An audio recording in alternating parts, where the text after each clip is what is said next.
Welcome to Fantasy Audiobook. As a villain, I really can't become stronger anymore.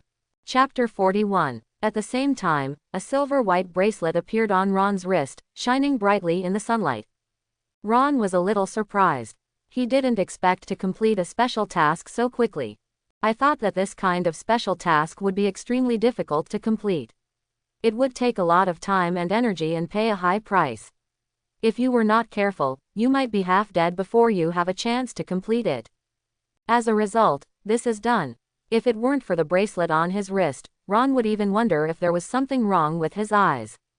These days, Aurelia and Aurelia are together every day and happy every day, but my good feelings don't budge at all. I thought it was due to the lack of Herman's amazing assist, but I didn't expect that my favorability suddenly exploded for no reason. No, these killers were arranged by Herman, so this can be regarded as Herman's credit. Worthy of being a gold medal auxiliary. What no one could see, Elsa, who was sitting on Ron's shoulder, curled her lips slightly as she watched Ron doting on Aurelia. Snort. Although he temporarily obtained the Holy Heart, Ron did not feel any changes brought about by the Holy Heart bracelet. He didn't have time to check the properties and effects of the Holy Heart bracelet. Eden's face on the opposite side was full of shock. Before, he thought Ron was seeking death by grabbing his weapon with his bare hands. Who would have thought that it would be like this? How arrogant he was before, how embarrassed he is now. What followed was unprecedented fear. They miscalculated. I thought that Ron's strength was nothing more than this. The three of them joined forces and had all-round advantages in numbers and strength. No matter how you looked at it, they couldn't lose. But now, just from the scene where Ron pinched the tip of his sword, we knew that Ron's strength was not just as simple as a disaster level 1 star. What kind of shitty hobby is this? This strength. This gap. You can obviously slap him away, but why don't you just use 2 fingers to pinch the tip of the sword that he thrust out with all his strength? It's fun to pretend like this, right? Seeing Ron quietly comforting Aurelia with his other hand, Eden felt horrified. This kind of calmness frightened him the most. It was as if what he was facing was not a person at all, but a more ruthless existence. Finally, Ron looked up. The dark eyes were calm and without any disturbance. But there seemed to be a thunderclap in Eden's mind, buzzing, and indescribable fear, causing the skin all over his body to be instantly covered with a dense layer of small pimples. He couldn't describe what it felt like. He only knew that if he continued to stay here, he would die. He wants to run. At the same time, Ron pinched the tip of the sword with his fingers and exerted slight force. With a bang, the sword broke instantly. Eden's scalp was about to explode. His long sword is a purple weapon of excellent quality. The most proud thing is that it has been strengthened to level 6. This is a rare and exquisite product, but it was broken so easily. How exaggerated is this priest's strength? What can't he do if he has this strength? A warrior or a knight, but he wants to be a priest. You have to pretend to be like this, right? A thought flashed through Eden's mind instantly, and this was his last consciousness. The next moment, there was a scoff. Eden only felt a cold light flash across his eyes. The broken sword tip slit his throat at an unimaginable speed. Speed was not what Ron was good at. However, if the strength is strong enough, the speed will never be too slow, not to mention the blessing of the chant.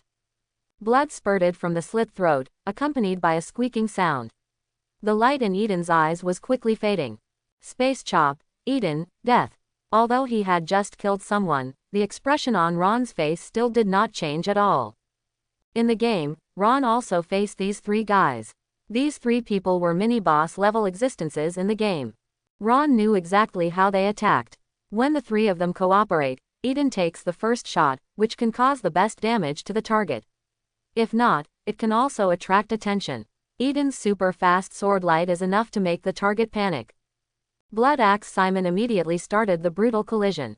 He is a warrior and is not very fast, but in the brutal collision state, he can also be called a glimpse.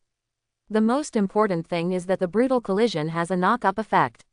Once hit, the target will become a living target. Being avoided and blocked is enough to make the target have no time to care about anything else. Maddie, the boning knife, will take the opportunity to launch the most deadly sneak attack from the shadows. A slight smile appeared on Ron's lips. He silently took out the newly upgraded ironwood staff and assumed a baseball-playing posture. With blood axe beside him, Simon carried a spiked shield, grabbed a short-handled battle axe, and started a brutal collision. The tall, muscular body was like the most violent bulldozer, accompanied by crazy roars, and smoke and dust filled the air around the body. The aura was frightening, even for a crazed violent bear.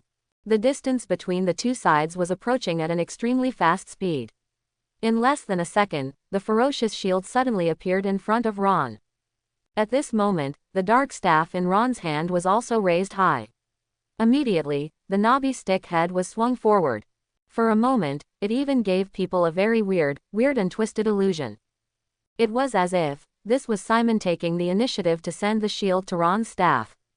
Immediately afterwards, bang, that voice was deafening. Like a bell resounding and thunder exploding. Visible to the naked eye, a circle of sound waves spreads in midair. In an instant, countless people's heads were buzzing and their bodies were swaying. Seeing the metal fragments flying in all directions, the shock and fear in his eyes could not be resolved. Broken armor. Berserker. Double effect trigger. The shield of the same purple grade immediately fell apart. Also broken at the same time was the set of fine steel armor on Simon the Blood Axe. The armor forged from metal seemed to have turned into dregs. As fast as Simon's body rushed over, he flew out as fast. Before he even had time to fall to the ground, the area between his chest and abdomen had exploded, and scarlet blood mist mixed with broken internal organs spattered everywhere. Just as Simon was swung away, Ron exerted force on his toes, stepped forward, twisted his waist, and turned around. With a cry, the ironwood staff swept over. There was a muffled groan from somewhere behind him, and then a petite figure flew out and hit the door of Otis' weapon shop hard. The poor solid wood door burst into pieces, and blood flowed down the steps in front of the door. Boning knife Maddie. This petite girl's appearance at this moment could no longer be described as embarrassed. After Simon was beaten to death with a stick, Maddie no longer had any thoughts of assassinating Ron. As for the idea of revenge for her husband, it never appeared in her heart. Maddie just wanted to run, as far away from Ron as possible. This is a devil. It's a pity, want to run. Impossible. There was still an oppressive silence all around, except for Maddie's petite body, squirming on the ground, struggling, and moaning. The ironwood staff hit him, and the defeat CG was not triggered this time, but the destructive force was still not something Maddie could bear. Countless bones in his petite body were shattered. Maddie could feel even more that her spine was broken, her internal organs were displaced, and even ruptured. Groups of blood foam continued to spurt out of his mouth. She heard the creepy footsteps in her ears, her eyes were bloodshot, and she trembled all over when she saw Ron's approaching, devil-like figure. The instinct of survival made Maddie open her mouth. Let me go. I can do whatever you want me to do. Maddie hopes to trade her body for a chance to live. Although she has a figure, well, she has no figure, she is still very confident in her delicate little face. That kind of immaturity can drive some men crazy. Ron glanced at Maddie. For this kind of tablet, no, the main reason is that this woman is cruel and violent by nature. He is inseparable from sin. How could Maddie be allowed to live? Swinging the ironwood staff in his hand, bang. The world is quiet. In the attic opposite, Herman's face was extremely gloomy, and his thin lips were constantly trembling. The depression and madness in his heart made Herman almost unable to control himself and wanted to scream. Why is this so? Simon, Maddie, and Eden are three masters who attack together. Why can't they kill Ron? Why are you still alive? Why can't you die honestly and have to hang around in front of him? Aren't you a stepping stone for me? Why do you want to take away the glory that belongs to me again and again? What Herman couldn't bear the most was Aurelia's behavior. When Ron was assassinated, Aurelia didn't hesitate and stood directly in front of Ron. Could it be that in Aurelia's heart, Ron's life was more important than her own? She already loves him. Does she love him to this extent? At this moment, Herman felt something. He looked towards Ron's position and met Ron's eyes. Then, he saw the corners of Ron's raised lips. And the slightly moving lips. Waist. After seeing Ron's mouth shape clearly, Herman's body trembled uncontrollably, and his expression instantly became extremely gloomy. Ron, how dare you laugh at yourself? I'm afraid this idiot has forgotten that Herman is the protagonist. Even if this was fate, What good would it do to Ron to offend himself like this? He is just a small stepping stone. Why can't I kill him? Herman even had serious self-doubt. Could it be that he was not actually the son of destiny? The real protagonist is actually Ron. No, it's absolutely impossible. He is the real son of destiny. This is absolutely true. His strength has entered a stage of rapid growth. He is getting stronger every day. This is something he has never done in the past 20 years. Things that have never happened before. Only the children of destiny who are favored by fate can have such treatment. Difficulties and torture are only temporary. The greater the difficulties now, the higher the achievements will be in the future. Herman's mentality is really good, and he regained his confidence easily. Looking at Aurelia again, he already understood that it would be impossible to regain Aurelia's feelings in this life. And for those he can't get, he would rather destroy them with his own hands than let others get them, especially Ron, an existence he hates so much. Maybe Aurelia can be made into an exquisite specimen. In this case, Aurelia will never leave her again. As if he thought of some wonderful scene, Herman laughed nervously. He stuck out his scarlet tongue and licked his lips. He didn't even notice that the unusually red tongue was covered with dents. The hook-shaped thorns look like ferocious beasts. Herman, who was thinking about the future, was completely trapped in his own world. At this moment, a dark light suddenly flashed in front of his eyes. It was a thick, long, black stick. That was the weapon Ron had just used to kill 3 of his men. In an instant, Herman's scalp felt numb. He tried to avoid it, but he couldn't. The speed of the stick was so fast that Herman had no time to hear the sound of the air being torn apart. Puff! The next moment, Herman heard a sound, followed immediately by the severe pain of his chest being cut open. The stick instantly penetrated Herman's body. Under the powerful impact, Herman's body flew out uncontrollably.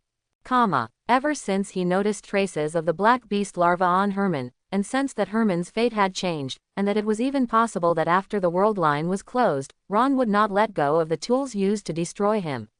Any opportunity to kill Herman. Herman was no longer visible through the window. Ron walked towards the attic opposite, ready to check on Herman. At this moment, a gust of cold wind blew by, and a figure appeared in front of Ron. Immediately afterwards, there was a burst of neat footsteps, and a group of soldiers in armor had surrounded them. This is directly under the City Lord's palace, the law enforcement team of Larnaca City. It is impossible that such a big movement here will not attract the attention of the law enforcement team. And there are 3 corpses lying next to Ron, with bloodstains still attached to them. It is normal to be treated with caution. Glancing at the person standing in front of him, Ron sighed slightly. He knew that Herman would probably not die. But Ron was neither angry nor regretful. When Herman was selected by the repairman and became a pawn in the closing of the world line, it was no longer just a conflict between Herman and Ron. It was a confrontation between Ron and the repairman. Herman was just a vehicle and a battlefield for this confrontation. There is no doubt that before, including this time, it was Ron who missed the mark and failed to eradicate the repairman's piece. However, Ron has already seen the future that can kill Herman. Because of him, the chaos in the world line was caused. When the repairman repaired the world line, he, Ron, must be the focus of attention. If you think about it for a moment, you will know that the repairman must have made a detailed calculation of what he will do in the future in some way, and then make corrections accordingly. So, every time Ron tries to kill Herman, there's always some extra power interference. So, if you want to kill Herman, you only need to generate certain variables to make the repairman's calculations wrong. For example, Bishop Virgil. It was definitely the biggest mistake of the repairman to include Virgil in his calculations. This person's thinking is more twisted than those of the treacherous believers of the broken secret wheel, and he may betray him at any time. Some forces other than calculation can also be introduced. For example, this woman in front of me. Different from the gentleness and delicateness of ordinary women, she is more fierce and resolute. Her height of 1.8 meters is enough to make many men feel pressured. Her heroic temperament can even make people subconsciously ignore her. She actually has a very delicate appearance, with violet eyes like the purest gems, and long blue hair that naturally hangs down her back to the crook of her legs. The light blue and dark blue war skirt wraps around the tall body. The waist made of metal wires outlines slender curves. Under the elegant white neck, the war armor protrudes into an astonishing arc. What a heroic beauty, a woman with completely different temptations from Aurelia and Cecilia. Serafina. Title: The Pearl of Larnaca. Only existences above the hero level can obtain special titles. There are only 2 heroic masters in the entire Larnaca city, and the other one is Archbishop Gerald. Information about Serafina instantly came to Ron's mind. Serafina, the only daughter of the Lord of Larnaca City, Kipling Marquis of York, is a hero-level expert, the captain of the Larnaca City Law Enforcement Team, and the commander-in-chief of the Larnaca City Defense Force. 29 years old, married. She has many titles. For example, True Nobility. The most unlucky rich woman. Married for 13 years, she was a virgin until her death. For example, the best woman in Goddess X Black Beast. She is said to be a true noble because Serafina has always upheld the pride of the nobles. When the Black Beast was raging and the child god revived, she could not wait for reinforcements. All the nobles in Larnaca City, including her father, the Marquis of York, and her husband, all while running away, only Serafina still protects the city. He led the remaining law enforcement teams and city defense troops to resist the impact of the resurgence of the young god, and ultimately died in the battle on the land he loved in order to allow more civilians to escape. From beginning to end, Serafina adhered to the dignity and honor of being a noble. Perhaps because Ron stared at Serafina for too long, someone was dissatisfied, and there was a heavy coughing sound next to her. Following the voice, I looked over and saw a thin, handsome young man right next to Serafina. He didn't know why, but when he saw this man, Ron felt a very strong sense of intimacy in his heart, as if he had met his half-brother. In less than a second, Ron recognized this person. After all, the emerald green hair was so dazzling. Snow Phillip, Serafina's husband. He also has many titles in the game. For example, Shame on Men. For example, a man who can circle Larnaca City 3 times in a row. No wonder he felt friendly when he saw this man. After all, in this world, Ron's first woman was Aurelia, but in the game, Ron's first woman was Serafina. He wanted to tell her Snowphilip, your wife tastes really good. A plan has been formed in Ron's mind. Some information flashed through his mind instantly, and Ron's face was filled with a smile. He gently took Serafina's fingertips and kissed Serafina's delicate back gently. Not rejecting Ron's gesture, kissing the hand is a very common etiquette among the aristocracy. Beautiful lady, it is an honor to meet the pearl of the city of Larnaca. From the corner of his eye, Snow Phillip's eyes suddenly burst into flames. Oh, nasty fool. How could his wife's crystal-clear little hands be so desecrated by this fool? Priest, can you tell me what happened here? Serafina stared at Ron with her purple eyes and said, her voice was clear and cold. Of course, Ron agreed, but can you let me go there before that? There is something I have to confirm. Don't worry, I won't run away. Ron looked towards the attic beside him. Although, he still wanted to confirm Herman's situation. From the sounds all around, Serafina could roughly tell that the 3 dead people were the real villains. In addition, Ron was wearing a priest's robe. After a brief hesitation, Serafina nodded and agreed to Ron's request. Giving Aurelia a reassuring look, Ron entered the attic opposite. Upstairs, as expected, Herman is no longer visible in the private room. After being selected as a chess piece, Herman seems to have received some preferential treatment. He is like an invincible little strongman with vitality. Extremely vigorous. Large smears of blood were scattered on the ground, mixed with fragments of internal organs. The thick, black and long iron wood staff was pierced into the wall, and a hole was poked out of the hard wall. The entire staff was covered in sticky dark brown blood clots. After Herman was penetrated through the chest, it seemed that he tore his body apart and escaped. Thinking about that scene, Ron shivered. It must be painful, right? He casually pulled off a piece of curtain, wiped the dirt from the ironwood staff, and then took back the storage ring. Beep. The system prompts, congratulations to the host for successfully surviving and receiving the mission reward, 10 consecutive lottery tickets for. Ron didn't hesitate and put all 4 10 consecutive lottery tickets into the prize pool. Beep. The system prompts, "Congratulations to the host for obtaining 13 physical recovery potions, 12 magic recovery potions, 10 strengthening stones, 2 low-level star upgrading potions, 1 brutal collision skill book, purple excellent grade ring, skeleton quid 1. Purple excellent grade weapon, thunder fire sword 1. Ron's teeth were chattering. A ring, another ring. If this continues, I won't have anywhere to put it on my fingers. Why do I need so many rings? Finally, he came up with a weapon called the Thunder Fire Sword. Although it had excellent attributes, adding thunder and fire damage, it was very suitable for demon warriors and demon knights, but in Ron's eyes, it was not as handy as the ironwood staff. The harvest of 40 consecutive draws this time is far worse than the previous 10 consecutive draws. Maybe the 10 consecutive draws at the beginning were for novice protection. Is that why you can produce purple gold 10 times in a row? Ron complained in his heart, but he still cursed the Dawn Goddess more than a dozen times, strengthened the skull ring to the full level, and wore it on his finger. The skull-like shape was somewhat sinister. As for brutal collision, got the skills of warriors. In this world, as long as the attributes are sufficient, the learning of skills will not be restricted by profession.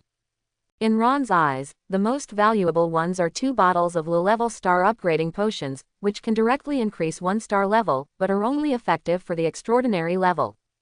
After taking 2 bottles of magic potion, Ron's realm finally reached the extraordinary 4-star level. After doing this, Ron went downstairs. Serafina looked normal, but Snaufilip next to her had been looking at Ron with eyes full of vigilance and resistance. I didn't know where this guy came from with such hostility. Has your problem been solved? Serafina asked. Of course, beautiful lady, thank you for your tolerance and giving me a little free time. Ron said. Then it's time to answer my question. Serafina's face gradually became serious. This is how Serafina looked when she was working. She was quite oppressive. With her delicate face, she looked very cold. Character. Even the colleagues around Serafina felt inexplicable pressure at this moment, and their bodies were all tense.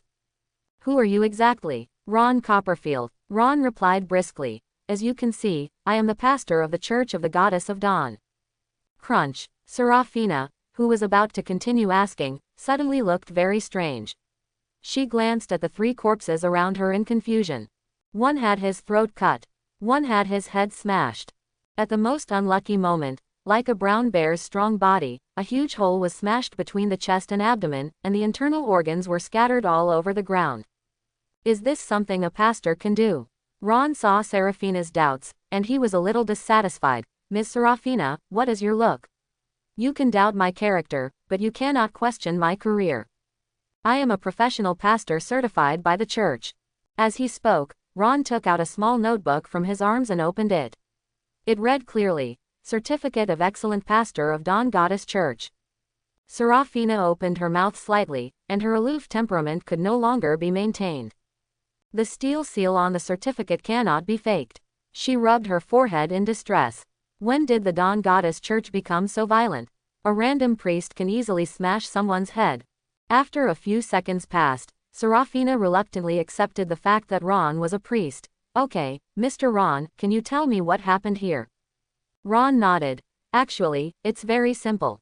Sister Aurelia and I just went to the Otis weapons store to buy a weapon that was handy. Could it be a hammer that can smash people's heads? Serafina complained in her mind. Everything was normal. Mr. Otis and Mr. Moramore and I had a very pleasant transaction. But just when I walked out of the weapons store, I suddenly met 3 killers. Ron's face was full of compassion. Oh, Goddess of Dawn, they are so cruel. You know, as a professional priest, I love peace and hate fighting and killing the most, but in order to prevent these killers from harming those around me, I have no choice but to kill innocent people. Otis stood up immediately and proved that what Ron said was true. Other passers-by around him also nodded. Although there seemed to be something wrong with Ron's explanation, it was basically the same. Although 3 people died, since they were all killers, there was no need to continue to entangle them. They ordered several members of the law enforcement team to collect the bodies, and the matter basically ended there. Serafina was about to lead the team away, but was stopped by Ron. Miss Serafina, please wait a moment. If possible, I hope you can spare some time. I have something very important to talk to you about. Discuss. Ron looked solemn. He wanted to introduce a variable that was not included in the repairman's calculations. And, a second death warning. Ron quietly glanced at the system. There were still 2,400 seconds left in the death countdown. The patrolling envoy of the Eternal Freedom sect may have been lurking in the dark. Originally, Ron was planning to return to the church temporarily, but Gerald left, and other clergymen in the branch may not be able to stop the patrolling envoy. But Serafina can. Serafina was a little hesitant. After all, she was on patrol now. Serafina, after all, this involves 3 very powerful killers. Mr. Ron may have some important information here. Leave the patrol to me. There will be no mistakes. Snow Philip stood next to him. He came out and showed great understanding and righteousness. However, a pair of eyes glanced at the mechanical watch on his wrist from time to time, seeming to be very concerned about time. Serafina breathed out. Thank you, Snow. Snow also had a gentlemanly and gentle smile on his face, and his warm eyes fell on his wife. Serafina, what are you talking about? I am your husband, and it is my duty to help you share some of the pressure. As he spoke, Snow glanced at Ron, as if to warn Ron not to act rashly. Of course, Snow was not worried. After all, Snow knew his wife's character better than anyone else.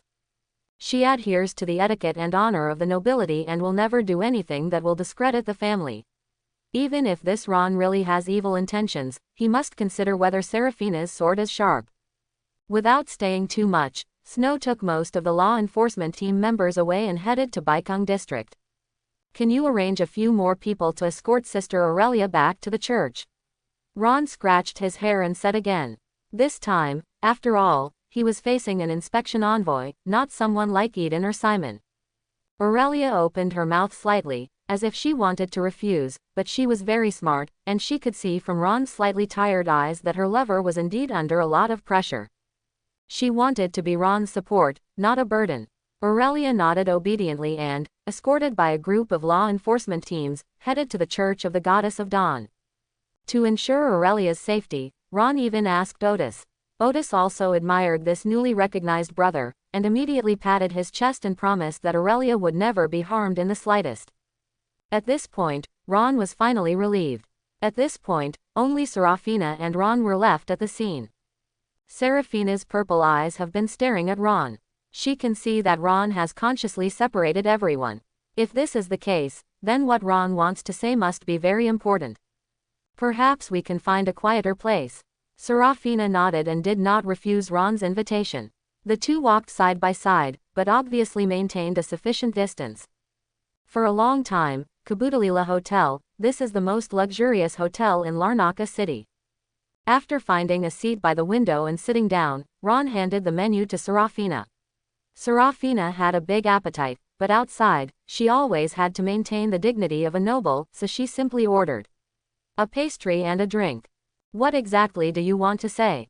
Can you speak now? Serafina took a bite of the cake, and the sweet taste filled Serafina with happiness. She loves this soft sweet.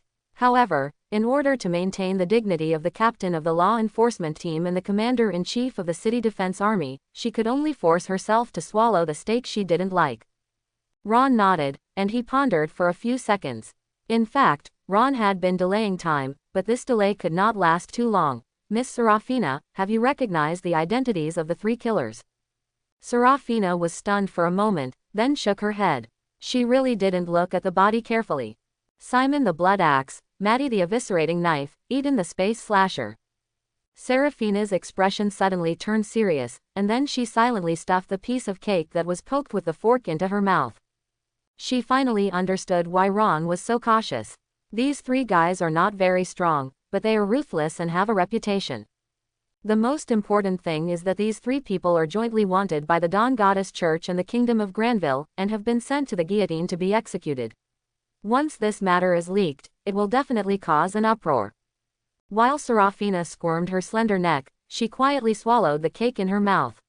She subconsciously looked around and breathed a sigh of relief when she found that no one was paying attention. Who is behind them? Serafina asked softly. Herman. Ron rubbed his fingers on the wine glass in front of him. Herman Lon Montgomery. The deputy pope of the Church of the Dawn Goddess, the son of Apu Lon Montgomery. Bah! The small fork in Serafina's hand fell onto the plate with a crisp sound. In an instant, Serafina felt a layer of tiny pimples spread all over her body. She never expected that this matter would actually involve A.P. Montgomery, one of the most powerful beings in the entire Granville Kingdom. After a few seconds, Serafina lowered her eyes. Sorry, I didn't hear anything. Seeing that Ron was indifferent, Serafina said bitterly, even if what you said is true, you don't think I have the ability to fight against Apu, do you? Don't say it's me, even the entire York the family is just a poor ant compared to Apu. Then, what if I say that Herman will cause the destruction of Larnaca City? Ron spoke again. No matter what, he must tie Serafina to his side. Perhaps, as Serafina said, her strength is not worth mentioning against Apu. However, in this city of Larnaca, Serafina's power can play a considerable role. Serafina's eyes turned sharp. What nonsense are you talking about? How could Larnaca City? You know, what I'm called in the church. What? Serafina asked subconsciously. Prophet. Ha. Serafina smiled sadly. She rubbed her forehead and looked at Ron across from her, feeling as if she was looking at a lunatic. Prophet. What kind of existence was that, and how could it appear in front of him so ordinary? Ron smiled slightly. Your husband will arrive at the battlefield in 5 seconds. What are you talking about? Serafina became increasingly confused. Ron didn't answer, but just pointed at the glass next to him. Serafina subconsciously looked over, and her eyes suddenly shrank after a few seconds. In fact, it may be more than 5 seconds, but no one cares about this detail. Outside the glass window, on the other side of the street, a familiar figure suddenly appeared. Who was it if it wasn't Serafina's husband, Snow Phillip? This man who was supposed to be patrolling the North City suddenly appeared in the South City for some reason. None of the team members who were originally taken away were with him. He carefully looked around and found no one he knew. He finally felt relieved, and then ducked into the door in front of him. Move your eyes slightly upward, Sykes Hotel. The World Line has its own arrangement. However, Ron never plays by common sense. Virtual and reality are two completely different worlds. Ron knew this very well, but as the first character he conquered in the game, Ron had a natural possessiveness towards Serafina. In his heart, Serafina was not Snow's wife, but his woman. After all, Ron is not as shameless as Archibald, who captured more than 100 nuns. He only captured a total of 27 women in the game. And if you want to conquer Serafina and destroy the relationship between her and her husband, it is a process that you must go through. A man with a wife ditches all his colleagues at work and sneaks into the hotel. Even a fool knows what he wants to do. But what Ron didn't expect was that the expression on Serafina's face looked particularly calm. Her eyes wavered briefly, but soon returned to normal. It's really disgusting. Serafina's lips trembled slightly and she whispered. As the son-in-law of the York family and the deputy captain of the law enforcement team, he actually went to the hotel to sleep alone while working. Ron nodded. Ah, yes, everything you said is right. This attitude made Serafina inexplicably angry. Although she is simple, she is not stupid. It's not that Serafina doesn't know what this means, she just doesn't want to believe it and would rather give her husband another chance, even if the hope is slim. Ron breathed out. Maybe he is learning a foreign language. Finally, Serafina couldn't sit still any longer. She stood up suddenly and walked towards the door. Ron threw 2 gold coins on the table and followed immediately. When I arrived at the Sykes Hotel across the street, I happened to see the back of Snowphilip disappearing around the corner of the stairs after registering. Biting her lip lightly, Serafina silently followed from behind. The hotel waiter wanted to stop him, but a gold coin flew towards him and landed firmly on the counter. The waiter looked strange. He quietly stuffed the gold coins into his sleeves, then waved his hand and threw a key over to the guest's room. No way. Who made the previous guest so stingy? He didn't mind providing a little convenience to the generous guest. Serafina was very calm, but the armor on her body made a clicking sound when she moved. Ron followed behind, without saying a word, watching Serafina's back. Compared to the game, Serafina in the real world, Rafina is obviously more attractive. As a very strong female knight, Serafina, who exercises all year round, has a very toned and coordinated figure. Especially those plump long legs. The ice blue combat boots covered the straight calves and extended to the knees. An inexplicable question came to Ron's mind. Wouldn't his feet smell like this? Ron felt that he didn't have any random hobbies, but he was inexplicably curious. Ron, who was lost in strange thoughts, didn't notice that the woman in front of him had stopped. Boom! Ron bumped into Serafina's back. He took a step back and grinned. Serafina's body in armor did not look soft at all, it was hard and cold. But what made Ron feel even more terrified was the bone-chilling coldness coming from Serafina. The originally heroic female knight seemed to have turned into a complete ice cube, releasing endless chill. Ron's body shivered so hard that he was almost frozen. "Miss Serafina, what's wrong with you?" Ron asked in a low voice as he rubbed the painful area. No response. On the contrary, the tall body was constantly trembling. Ron walked to Serafina's side, and from the corner of his eye, he happened to see Serafina's teeth biting her lower lip hard. Her lips were bitten, and traces of blood oozed out, and her purple eyes widened. Smooth, covered with a layer of mist, crystal clear tears, as if they might roll down from the eyes at any time. This woman is using great perseverance to maintain her sanity, trying hard not to scream, and barely maintaining her pathetic dignity as a noble. Her hope disappeared at this moment. That look made Ron feel a little pity. He followed Serafina's gaze and saw Snaufilipe's figure at the end of the corridor just as he remembered. The man who was originally wearing armor had changed into ordinary and inconspicuous civilian clothes, but his emerald green hair had betrayed his identity. Opposite Snaufilipe, there was a figure. That was a woman wearing heavy makeup. She seemed to be a low-level noble lady, but she exuded an aura of decay and corruption. Regardless of her figure or appearance, she was completely different from Serafina, not on the same level at all. But in Snaufilipe's eyes, this woman was as perfect as a goddess, exuding a temptation that made him crazy. Snaufilipe, who was completely caught up in the impulse, didn't even notice the two figures at the other end of the corridor. He was like a madman who had endured for a long time. He hugged the woman into his arms more impatiently than in the game, with his mouth wide open. He opened his mouth and kissed the woman's thickly rouged cheek. The rustling sound was extremely clear even on the other side of the corridor. "Ah, Olive, I miss you so much." Kissing her hard, Snow's voice echoed in the corridor. He couldn't even wait to enter the room, and his rough palms were already groping up and down the woman's plump curves. With a squeaking sound, the woman's silk gauze skirt broke directly, revealing the hot underwear under the skirt and large areas of white and greasy skin. The woman's body was like a soft water snake, twisting gently in Snaufilipe's arms. She seemed aloof, but she kept teasing Snaufilipe's impulses, which only made Snow's itchy eyes spit out fire and pointed. "It's called scratching. Dead man, you have a beautiful woman like a flower at home, how can you still have time to miss me? If you miss me, why didn't you come to me for so long?" The woman's voice was full of tears, resentment and admiration. "Do you know how lonely I feel during this time? It comes to mind, with a wife as beautiful as Serafina, how could you still think of me? After all, Serafina is much prettier than me. Miss Olive, when you say this, can you cover up the hickey on your neck a little? Lonely. That idiot Snaufilipe cannot see that your hair is still messy even after it has been sorted." This look made it clear that before Snow, he was having an affair with another lover. As expected of a nobleman, he is a real playboy. Snow is indeed the #1 green turtle in the game. He has no idea that Olive has 7 lovers besides him. After the destruction of Larnaca City, Olive fled to the royal city with Snow. On the road alone, her number of lovers increased from 7 to 13. Serafina sniffed hard and stopped looking at what was going on over there. Her cold gaze fell on Ron, with a sarcastic smile on her lips. "You already knew that my husband has a lover outside. Do you know when they will go out on a date? You don't think that if I see this kind of scene, I will believe that you are a prophet, right?"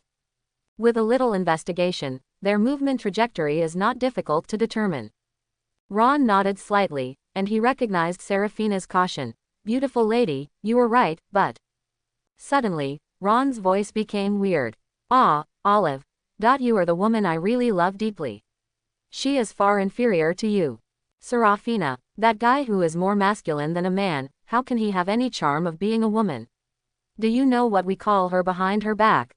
Pure man." Seraphina's face clearly showed a trace of anger. What are you talking about? Before she could finish her words, a voice from the end of the corridor suddenly penetrated Seraphina's ears. It was Snow Philip's tone, as if he was swearing. Ah, Olive. You are the woman I really love deeply. She is far inferior to you. Seraphina, that guy who is more masculine than a man, how can he have any charm of being a woman? Do you know what we call her behind her back? Pure man. Seraphina opened her mouth slightly. It was not difficult for Ron to investigate his husband's movements, but, how could he possibly know what his husband would say next? It was as if he had experienced it all again. But, this is absolutely impossible. Could it be that he is really a prophet? Her beautiful cheeks were full of complexity, and her violet eyes were filled with sadness. She didn't even know whether to be shocked that Ron was truly a prophet, or to be saddened by what her husband said. At the end of the corridor, Snow was panting heavily and angrily trying to please the woman in front of him. There was a trace of struggle in his eyes.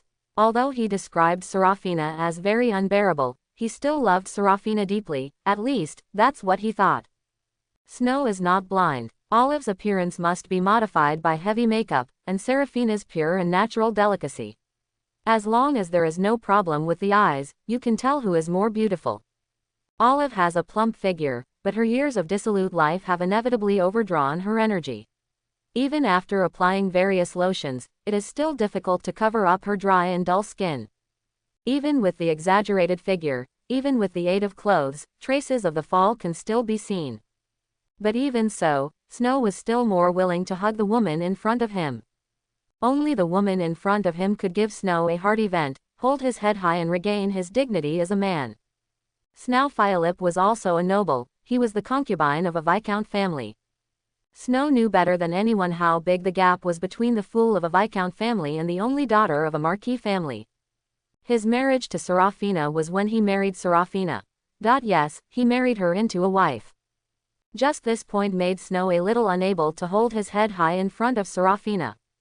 In addition, Snow has always been Seraphina's subordinate. Over the years, he spent most of his time with Seraphina in the military camp. He faced a majestic and inviolable boss every day. The temperament has almost been imprinted in Snow's heart. On their wedding night, facing Seraphina, who took off her armor and put on her wedding dress, looking particularly charming, Snow planned to give Seraphina the most perfect wedding. He thought he would be very impulsive and very happy. But no matter how charming and seductive Seraphina became, she was still so inviolable in Snow's eyes. The desire he imagined did not appear at all. Looking at his beautiful wife, the thoughts in his heart were actually worship and fear. No matter how many potions he took, it was of no use. He did nothing that night. For 13 years, the two lived in a marriage. No one knows how he got through these 13 years, and no one can understand how much suffering he has accumulated in his heart during these 13 years. Until he met Olive, in this woman, he found the dignity of being a man and tasted the joy of being a man. Sensing the man's distraction, Olive seemed a little dissatisfied. Her plump body squirmed slightly in Snow's arms, instantly bringing the man's consciousness back. What are you thinking about? The struggle in Snow's eyes disappeared instantly. He picked up the woman and said, I'm thinking about how to deal with you later. With a wild laugh, Snow kicked the door open and disappeared from the doorway. Ron glanced at Seraphina next to him. She was as confused as she appeared in the game. Maybe the aristocratic circle was chaotic, but this chaos had nothing to do with Seraphina. The little hands clenched tightly, and the tall body was trembling. She seemed to want to cry, but she didn't want to lose the last bit of dignity, so she could only bite her lip hard with her teeth. On the face, 2 tears rolled down the delicate skin and fell into the corner of the mouth, feeling salty. Seraphina finally moved. She opened her long legs and walked slowly forward. Every step was taken with great determination. She finally walked to the door and seemed to want to open it, but hesitated. She was obviously a powerful heroine, but she acted extremely weak at this moment. The courage of the heroic female knight disappeared completely. Seraphina now is just a poor woman abandoned by her husband. The sound insulation effect of the room is not good, far from the level of the small room in the backyard of the Church of the Dawn Goddess. The completely unconcealed moans of Snow, low roar and Olive could be heard clearly through the door. You could tell without looking that the room was under fire. Serafina finally couldn't bear it anymore, and she summoned up the courage to push the door open. But at this moment, the voice in the room suddenly changed, and Serafina's raised arm subconsciously stopped. Snow's roar became more exciting than ever. "Olive, get pregnant with my child." The roar ended, leaving only heavy breathing. Serafina's arms stopped in midair. Her face was confused, as if she still didn't know what was going on. She looked at Ron, only to find that Ron's expression was even weirder. "Good guy," walking from one side of the corridor to this side, counting the less than 30 seconds just now. "Is there 1 minute? Is this the end? I thought it was because I clicked skip in the game, but I didn't expect that Snow Phillip was so fast." He exhaled and looked at the woman next to him. "I'm sorry for letting you hear such a sound." Serafina shook her head slightly. She did not mean to blame Ron. On the contrary, she was very grateful to Ron. If it hadn't been for Ron, she would never have known what kind of man her husband was, who she had been with day and night. The raised arm was gently lowered. Serafina seemed to have given up completely. Her pretty face showed helplessness and ridicule to herself. "I can't help it. Who made me a tomboy? There is nothing feminine about me. With my charm, Snow will marry me. I'm afraid it's just because of the family's force. I thought we would be a very loving couple." Serafina's face became more and more sarcastic. "It's ridiculous, because I haven't had a child for 13 years. My father even talked to me specifically and asked me to find a lover and leave a bloodline to the York family no matter what. I refused because I couldn't do anything that would harm the dignity of the nobles. Now it seems that this is simply impossible. After all, no man would be interested in a man's wife." As if subconsciously and purely instinctively, Ron said the lines used to conquer Serafina in the game. "Ah, Miss Serafina, please raise your head. You have to understand that there will eventually be some idiots in this world who can't tell the difference between beauty and ugliness. Your charm is unparalleled. Believe me, no man can resist your temptation." As soon as he said these words, Ron was stunned for a moment. He seemed to have accidentally triggered the 4 elements of Serafina. As the best woman to deal with in the game, Serafina's strategy is crude and simple. First of all, the first factor is that Serafina has experienced a marriage for 13 years and is 29 years old. She is already at the time when she is most eager for the opposite gender. This condition comes naturally to Serafina and does not even need to be triggered by the player. Secondly, because Serafina is powerful, she also commands the law enforcement team and the city defense army. Although there are countless men who admire Serafina, the way these people in the military camp praise Serafina is that the captain is so awesome, so strong, too fierce, and so on. Beauty, charm, temptation, no matter how earthy a compliment is, can have a great impact on Serafina, and the compliment he just gave has already achieved this condition. The third factor is that the York family urgently needs a descendant to pass on the family's bloodline. As an only daughter, all the pressure falls on Serafina's shoulders. Snow's words just now, asking Olive to become pregnant with his child, invisibly opened this element. Coupled with witnessing Snow's betrayal, I'm afraid. As expected, Serafina's face showed a little astonishment. After a few seconds, Serafina smiled bitterly. "Mr. Ron, you are such an elegant gentleman. But please don't be so gentle to me, it will give me some unrealistic fantasies. If we proceed in the normal way, then we will naturally capture this woman. Is it a little too fast? It's only been a few days since I came to this world, and I'm actually going to conquer a second woman. Will there be a group of wives and concubines in the future? But so what? I finally made the journey through time, so why not have a group of wives and concubines? Do you have to pretend to be a so-called gentleman instead of being a man? Didn't I travel through time in vain? The most important thing is that Archibald, this senior, captured 27 nuns in one day. His achievement of capturing 2 women in a few days was simply insignificant compared to it. Mention it. Serafina was the first woman Ron captured in the game. Although he doesn't want to admit it, Ron is actually a very possessive guy. He is not the kind of green turtle who pushes his woman away. Thoughts are clear. A gentle smile appeared on Ron's face. "I swear in the name of the goddess of dawn, I will never lie to anyone." He glanced at the top of his head from the corner of his eyes. Fortunately, no thunder struck down directly. There is no doubt that as a cleric, taking an oath in the name of the goddess of faith carries considerable weight. Seraphina's body trembled slightly, her eyes looking at Ron became more and more complex, a small white hand gently placed on her chest. Seraphina looked at Ron. Then Mr. Ron. Can you please, give me a child? This is Seraphina's revenge on her husband. Not just any man would like her, but it would not be bad if she could leave a descendant of the prophet's blood to the York family. When he heard this, Ron let out a long breath. This is a line that Seraphina will inevitably say after gathering the 4 elements to conquer Seraphina in the game. What she said was, "Can you give me a child?" Not, "Will you fall in love with me?" Love, no. Favorability, no. Some are just the responsibility of passing on the family bloodline. If you agree at this time, you can trigger Seraphina's special plot and have fun with the female knight overnight. But from now on, Seraphina will completely close her heart and become the guardian of Larnaca City. If you refuse in the right way, you can start the plot of completely defeating Seraphina, and you can even get engaged to Seraphina, although you won't get married. No matter what she does, Seraphina will eventually die along with the city. This used to be Ron's biggest regret.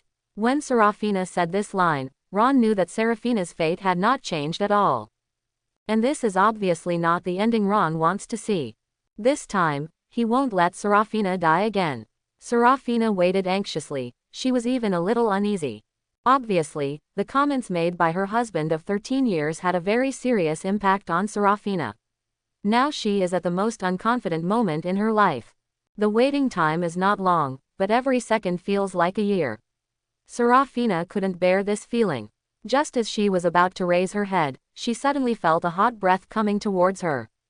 At some point, there was an extra hand on her slender waist, and that hand was very strong.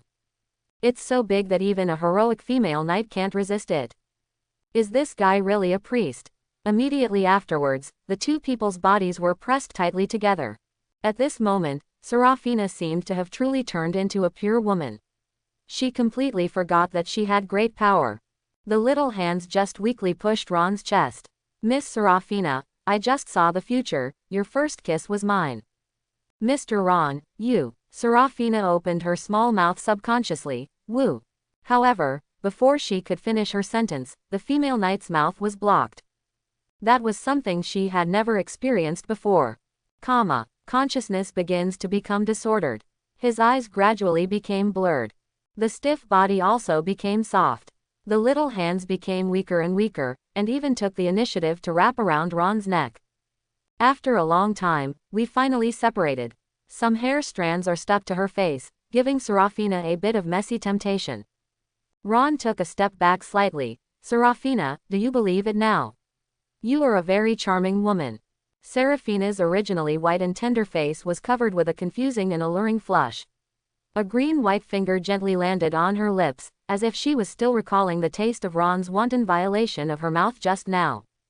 "This is really my first kiss," Seraphina muttered quietly.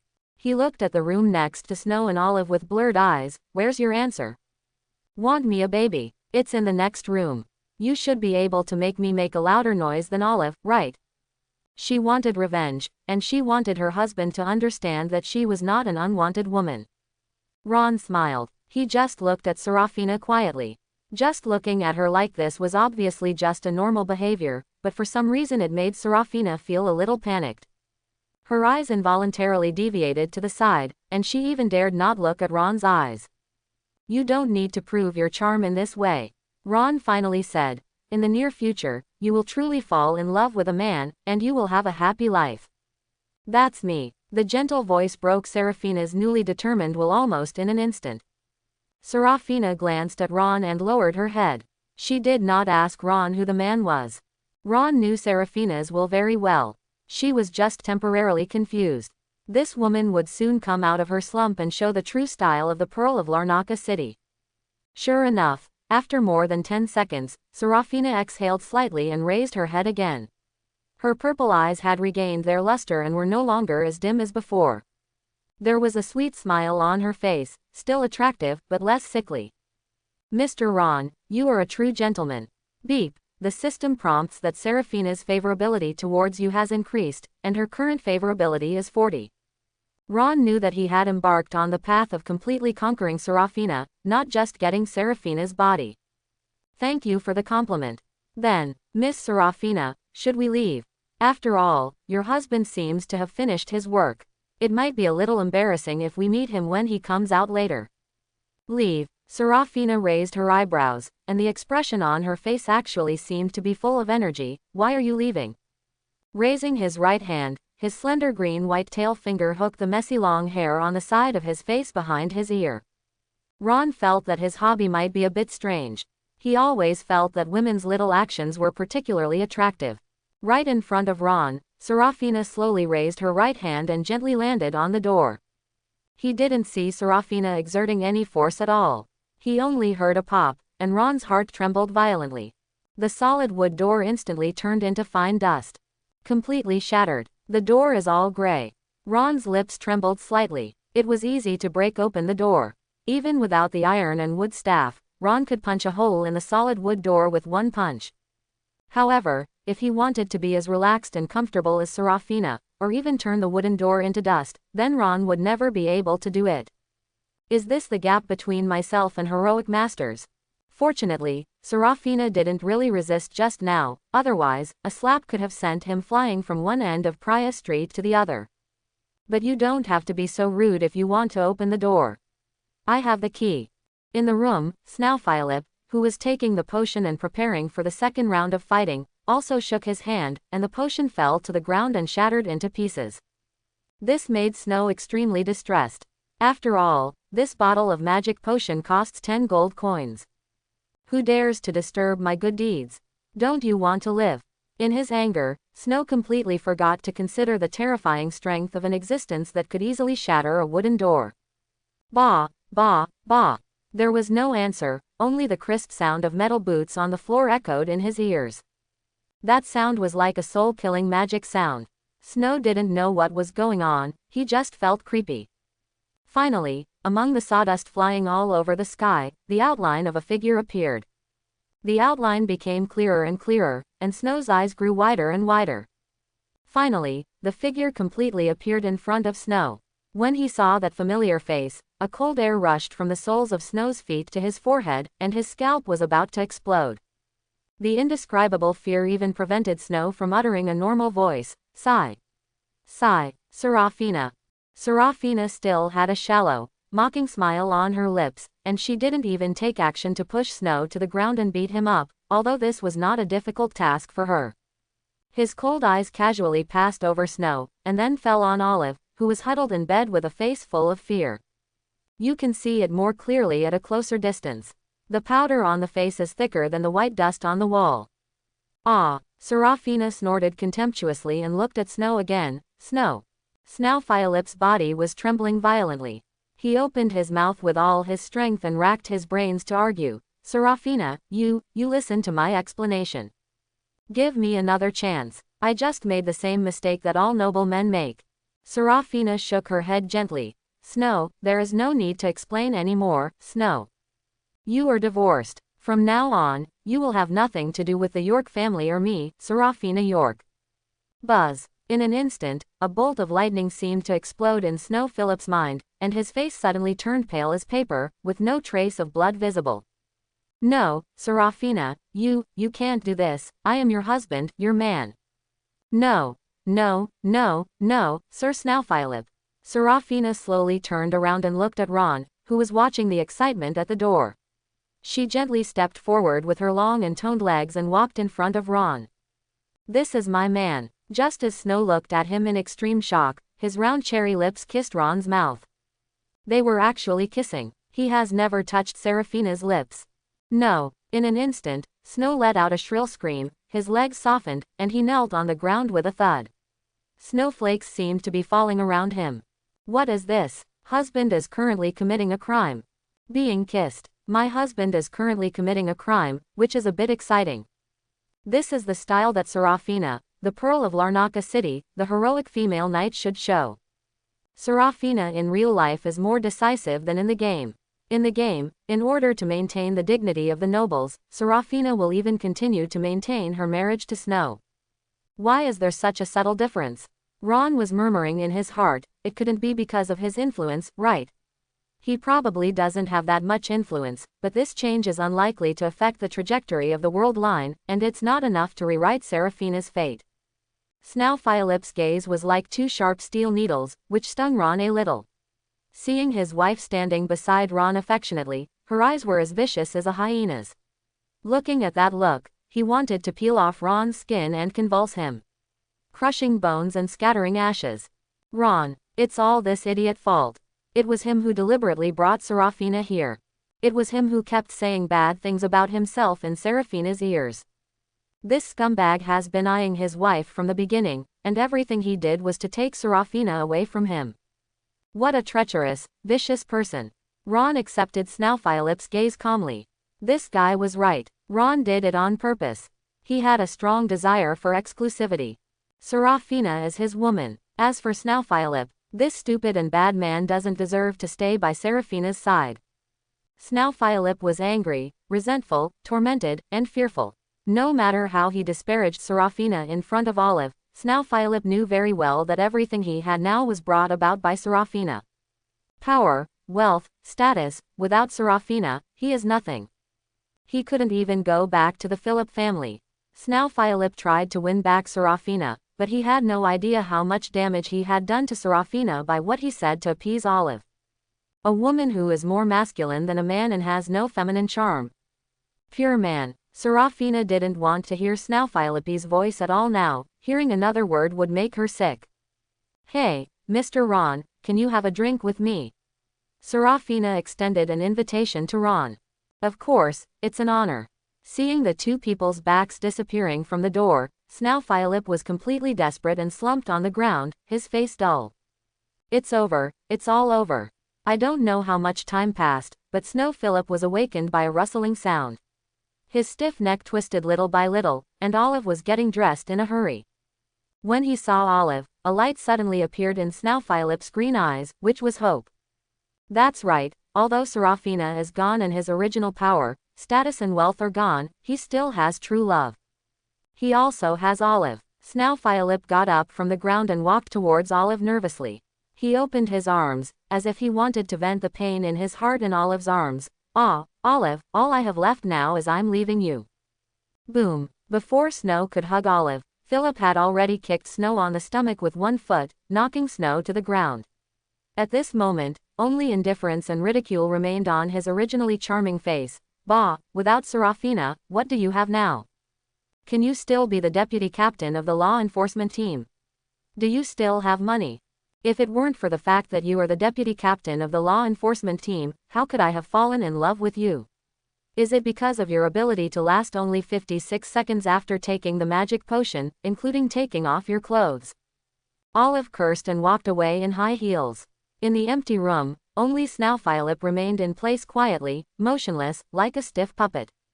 There was no trace of anger on his gray face. The cloudy pupils were even more hollow and desperate. Despair turned into hatred. Snow's body was trembling. Ron, kill him, kill him, kill him. Young man, do you long for power? Suddenly, a dreamlike voice came to Snaufilip's ears. His body trembled violently, and at some point, a figure with white hair and beard appeared in front of him. Sneeze. Ron sneezed violently. There was a chill on the back of his neck, and he always felt as if someone was cursing him behind his back. He rubbed his nose and placed a gold coin and key on the counter. Sorry, the door upstairs is broken, please repair it. Looking at the golden color, King Holt's head with two ridiculous mustaches are so beautiful. Ron felt a little distressed. There was no need to take out this gold coin. It was all Seraphina's fault, she slapped the door into pieces. Perhaps because Seraphina was always by his side, the inspection order from the Eternal Freedom sect never appeared from beginning to end. The countdown has ended. This death warning ended in an extremely relaxed way. And Ron also received rewards from the system. The reward this time is very direct. The spirit will be increased by 100 points. Player attributes in the game are mainly divided into 4 types: physical strength, speed, and spirit. Mental attributes directly affect the player's magic attack power, maximum magic power recovery speed, and can even slightly improve magic defense. With these 100 points of mental attributes, Ron was finally able to release some decent magic. Turning around and looking, the female knight with a hot figure was walking towards the door, swaying her seductive body. It was clear that she had just experienced her husband's affair and divorce, but it seemed that Serafina was not greatly affected. She seemed lighter and more relaxed than before. Ron commented, and he had to say that Serafina really had a figure that all women coveted. Looking from behind, even the thick armor could not hide her graceful curves. Especially a pair of straight long legs. While thinking about it in his mind, Ron chased after him. "Is that none from before your wife?" Serafina's voice came from her ears. Ron shook his head, and the corners of Serafina's mouth curved slightly. "She is my woman. Feel sorry. There is nothing to apologize for."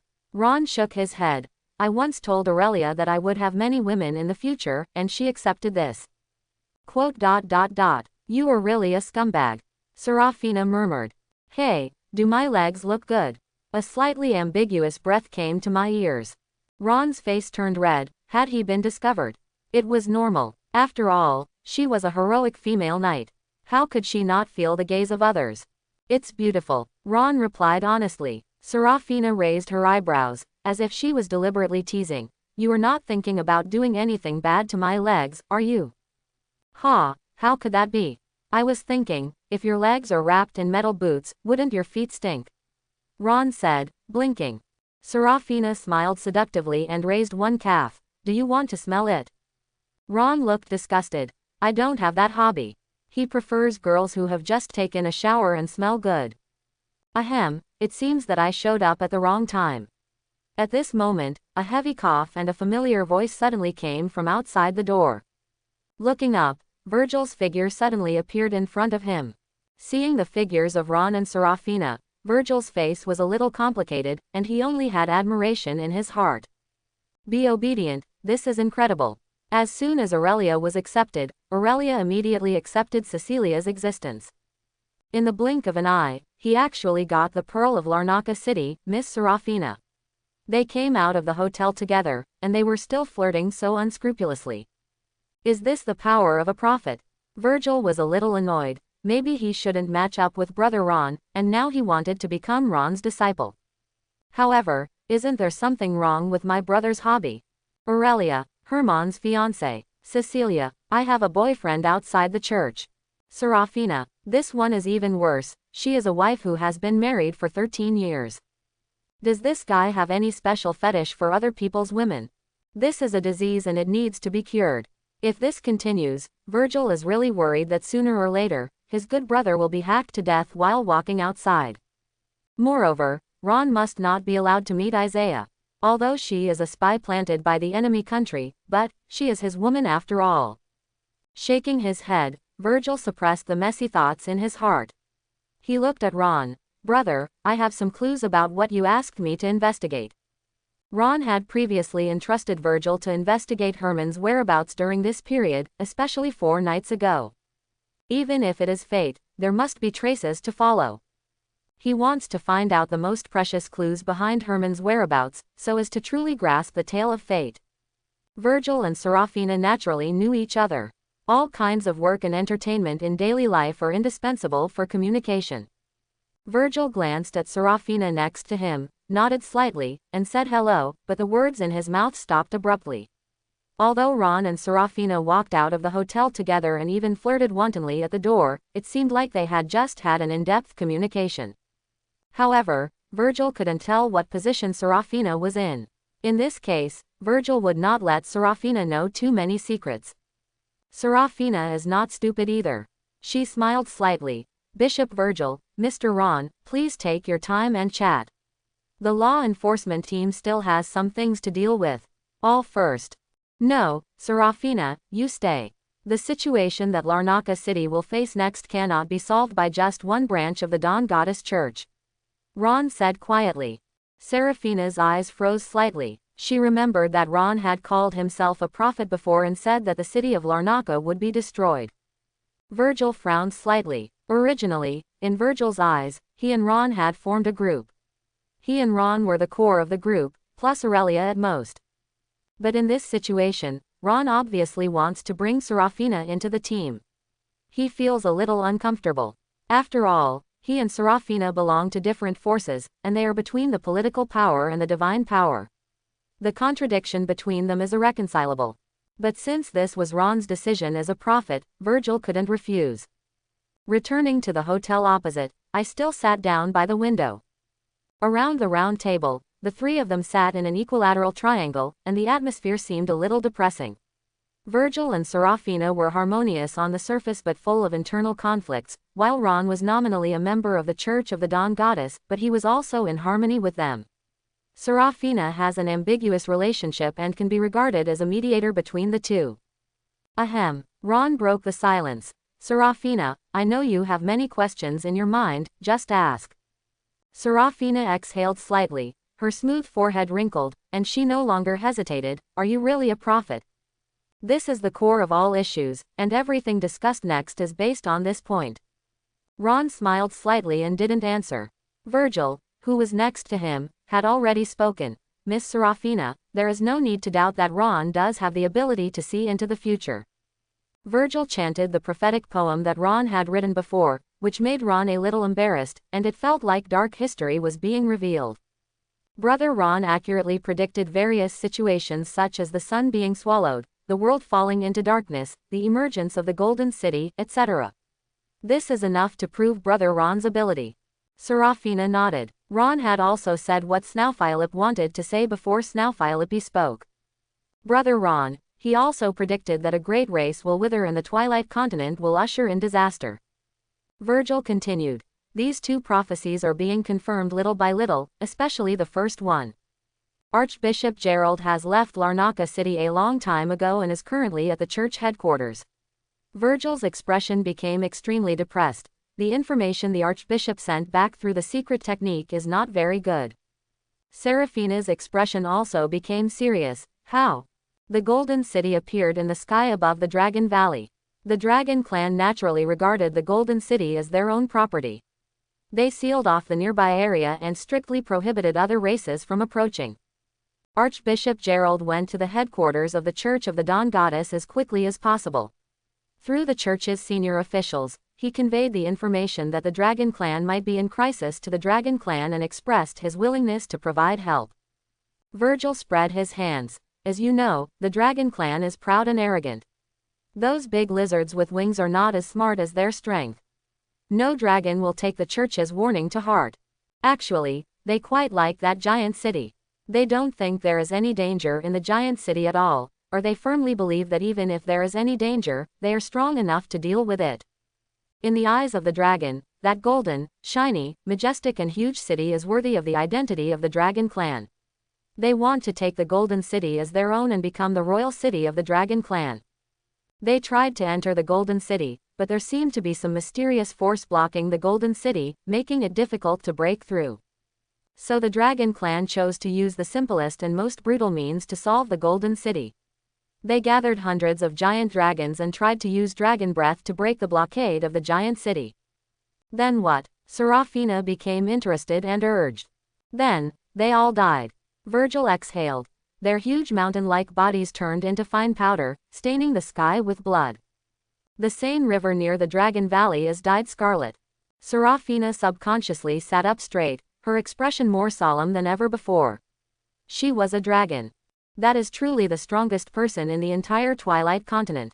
Even young dragons that are just a few days old have catastrophic power, and even adult dragons, at their worst, can reach heroic levels. Such a powerful being gathered hundreds of giant dragons, but not only failed to break the blockade of the Golden City, but they all even died. What is the origin of this giant city, and why can it release such terrifying power? Serafina subconsciously looked at Ron next to her, only to find that Ron was just smiling enigmatically, as if she had expected this outcome. The elegant neck swallowed. Then, Virgil smiled bitterly. The Dragon King was furious and gathered thousands of powerful dragons, preparing to take action in a week to completely destroy the blockade outside the Golden City. Serafina smiled bitterly. It is indeed the most barbaric race. Although the Dragon clan is the ruler of the Twilight Continent, it does not represent the ruled life. They have much respect for the dragon. They are more afraid of the power of the dragon. As for wisdom, by the way, does the dragon have such a thing? The death of hundreds of giant dragons will not scare the dragons. On the contrary, it will stimulate the wildness of the dragons. Since hundreds of giant dragons can't handle it, then thousands. All problems that can be solved by violence are not problems. After Virgil finished speaking, both of them turned their attention to Ron. They both wanted to know what the prophet thought of the current situation. The smile on Ron's face faded slightly, and he glanced at the Golden City, which was still clear even from a long distance away. With a sarcastic smile on his lips, the end of the Dragon Clan has arrived.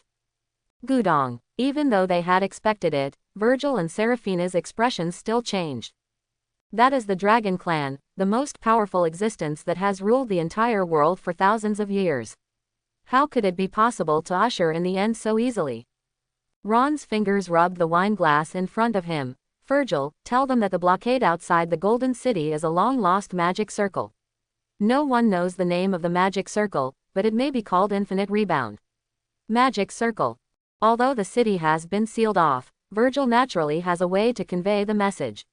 If that doesn't work, Seraphina is right next to her, so why not open a backdoor head office? This magic circle itself has no destructive power, but when it encounters an attack, it can bounce back the attack with 200% of its power. Aha! Both Virgil and Seraphina looked pale. If what Ron said is true, thousands of giant dragons attack together, with 200% power, this destructive power may really be enough to flood the entire Dragon Valley. But it's not too late now. As long as the Dragon Clan is informed of the news, everything will be fine. But at this moment, Ron's body suddenly pressed down, his eyes glanced at Virgil and Seraphina, and there was a weird smile on his lips. So, Bishop Virgil, Miss Seraphina, you guys will you inform the Dragon Clan of this information? Virgil and Seraphina subconsciously wanted to open their mouths. But when the words reached their lips, they suddenly stopped. The expressions on the two people's faces kept changing, and finally turned into a helpless bitter smile. The Dragon Clan is really going to die. Although we already know the future and the crisis, the Dragon Clan is still going to die. On the surface, Ron was asking Virgil and Seraphina if they wanted to use this opportunity to save the Dragon Clan. But, in fact, as Virgil and Seraphina, they are not qualified to contact the Dragon Clan at all. Yes, the Dragon Clan is so proud, and there are only those who are qualified to enter the Dragon Valley and receive an interview from the Dragon King. Kings of major kingdoms, popes of churches, saints, queens of elves, patriarchs of orcs, etc. Virgil is just a branch bishop of the Church of the Goddess of Dawn. Seraphina was just the daughter of a marquis, and her heroic strength was not worth mentioning in the eyes of the dragon. They simply did not have the qualifications or opportunity to enter the Dragon Valley, meet the Dragon King, and convey information. Even if you barely meet a giant dragon, with the dragon's arrogance and cruelty, you will not receive any thanks. It is more likely that you will be sprayed into slag by a breath of dragon because you curse the dragon, despise the power of the dragon. The only remaining way is to inform the higher-ups of the kingdom and church about this information and convey it on their behalf. But, will King Holt do this? Would Archdeacon Apu do this? No one who is a true careerist wants to have a more powerful and terrifying being above him, who can destroy him at any time. The 473rd King of Granville, Holt, seemed incompetent on the surface, but in fact, under Holt's operation, the influence of the aristocratic class was concentrating on the royal family, and several of his descendants were also very outstanding, and, the 473rd Holt, is also one of the most powerful people in the entire Granville Kingdom. This is definitely not something that a fatuous and incompetent monarch can do. The Pope of the Church of the Goddess of Dawn is old, and many things in the church are managed by Herman's father, Vice Pope A.P. Montgomery. And this man's ambition is well known to everyone. It is almost certain that even if the higher-ups get the information, they will definitely keep it secret. They will watch helplessly as the Dragon Clan is destroyed. After losing the Dragon Suppression, what followed was war. Except for a very small number of people, not many people wanted to see blood flowing on the oars and corpses strewn across the field. Virgil and Seraphina looked at each other and could feel the depression in each other's eyes. It was clear that the singing and dancing were peaceful at the moment, but the invisible pressure had already made the two of them breathless. Ron still had a smile on his face. Oh, you too, please don't think so far. Really, let's deal with Larnaca City first. Serafina's heart trembled slightly. Ron, you said before that Larnaca City will perish. Virgil's eyes flashed. Even he didn't know this news. If you don't do something, destruction is right in front of you. Ron took a sip of the drink in front of him. It was sweet and cold. Could it be that this is also the sequelae of the Dragon Clan's demise? Serafina asked. No, this has nothing to do with the Dragon Clan. Ron shook his head slightly, his face showing some compassion. This is the sequelae brought about by the appearance of the Golden City. I once had a glimpse of the future. People dragged their rotting bodies and walked through the streets of Bruno. They opened their mouths and roared like beasts. They bared their fangs and tore into the flesh of normal humans. They don't know pain or fear. They seem to be summoned by the necromancer and wander in the lightless night. The black beast leads its loyal servants. They advance, they trample, they destroy, they destroy. The hoarse voice and suppressed tone made Serafina and Virgil's scalps tingle, and an invisible coolness penetrated their bodies. They imagined the scene, and small pimples appeared on their skin. Then, what is it? After a long time, Virgil asked with his throat squirming. The black beast and its infected. After a brief pause, Ron said again, they are the guards of the young god, and they exist to protect the young god. Infected person, black beast, young god. The name they had never heard of made both of them a little confused. Young god, what is it? Serafina asked. Ron obviously revealed a lot of information, but the more she knew, the more Serafina felt that she was ignorant, and her mind seemed to be more confused. Ron didn't answer. He just glanced out the window and saw the Golden City floating in the sky far away. Do you know what that is? Virgil raised his eyebrows. City of Gold. No, it's the Twilight Temple. It is the imperial mausoleum of the Twilight dynasty that ruled the entire world 8,000 years ago. There, a large amount of wealth, knowledge and power that has long been forgotten by the world is stored. Also lying there are the remains of the Twilight Kings of the Twilight dynasty. A king is awakening. Hiss. Although they had already received enough shocks in this period of time, at this moment, when they heard these words, Serafina and Virgil both took a deep breath. The origin of the Golden City is more exaggerated than imagined. Twilight Dynasty. The Twilight Clan. It is an existence that requires the gathering of all intelligent life in the entire Twilight continent, including the giant dragons, and even relies on the assistance of the gods. That's right, it is not a certain god, but the assistance of the gods to suppress it.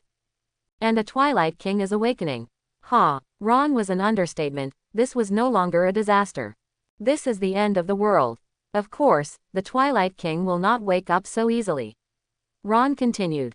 Before the Twilight King wakes up, his children will be the first to wake up from their slumber, hatch from the eggshell, and be born from the placenta.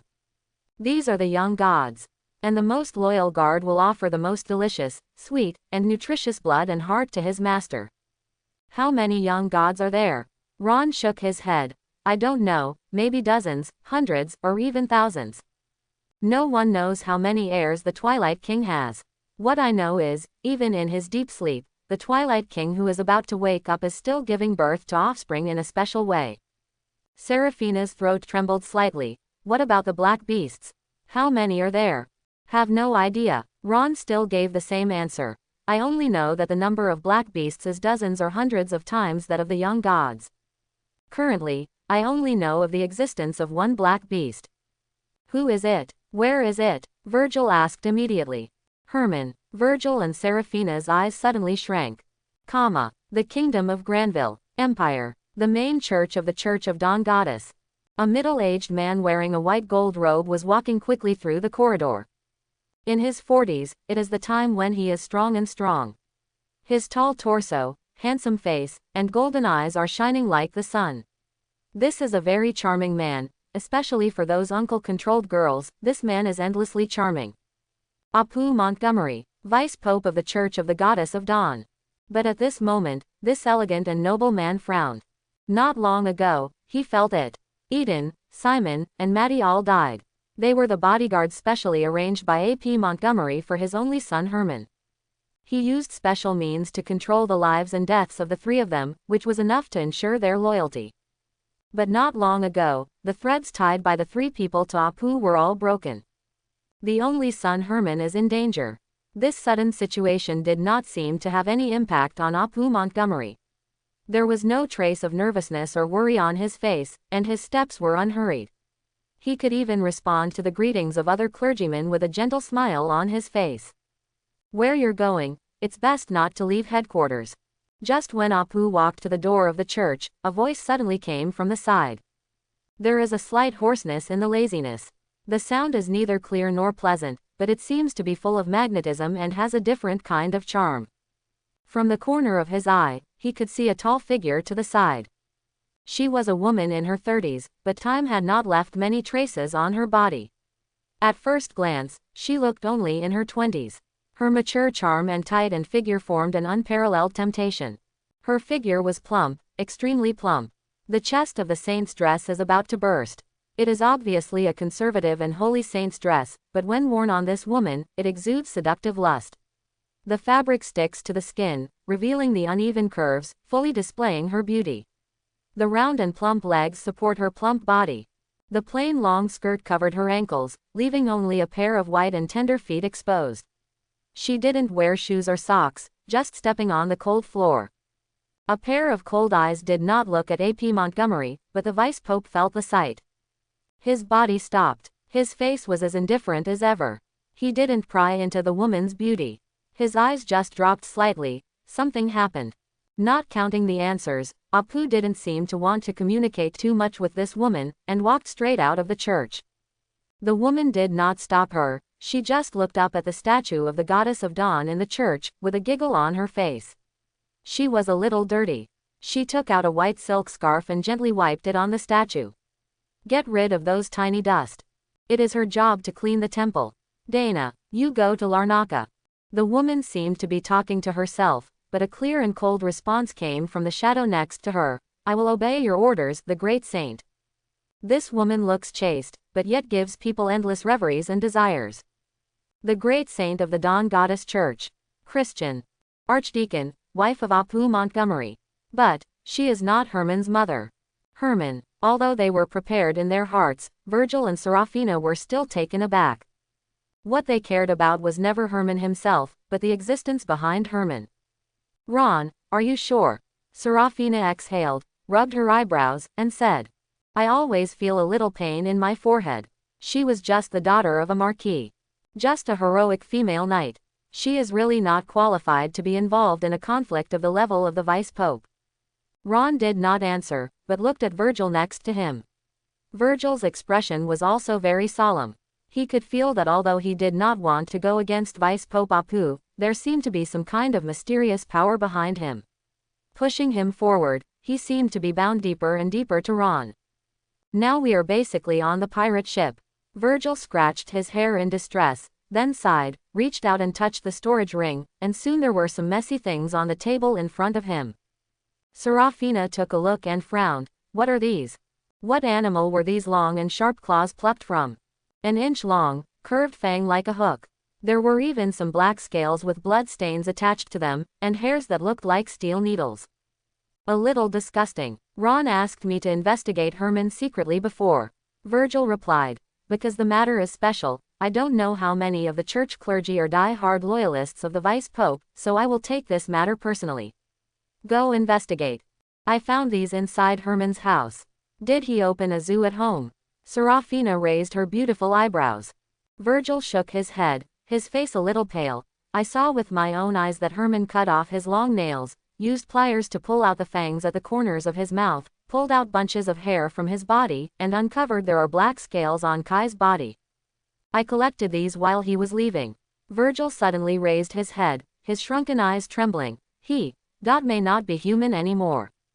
Serafina's throat kept crawling. She looked at the things on the table and imagined the scene of these things being pulled out of the human body. Her hair stood on end. This is the black beast. Ron pinched a scale with 2 fingers and narrowed his eyes. Judging from the size, color, and hardness of the scales, Herman is currently in the 2nd stage of alienation. I don't know exactly how the black beast spread, and I don't know how to interrupt the process of alienation other than killing them. You don't need to ask me these 2 questions. Ron glanced at Say next to him. Rafina said.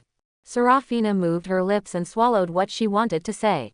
I only know that black beasts are hatched from young eggs. They are very small things, many times smaller than ant eggs.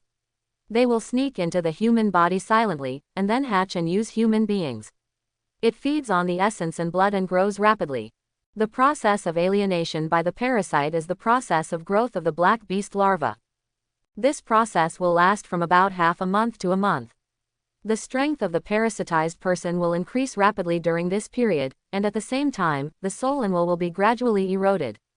But his own existence will not disappear, but will gradually merge with the black beast larva to form an even weirder, ugly, and twisted existence.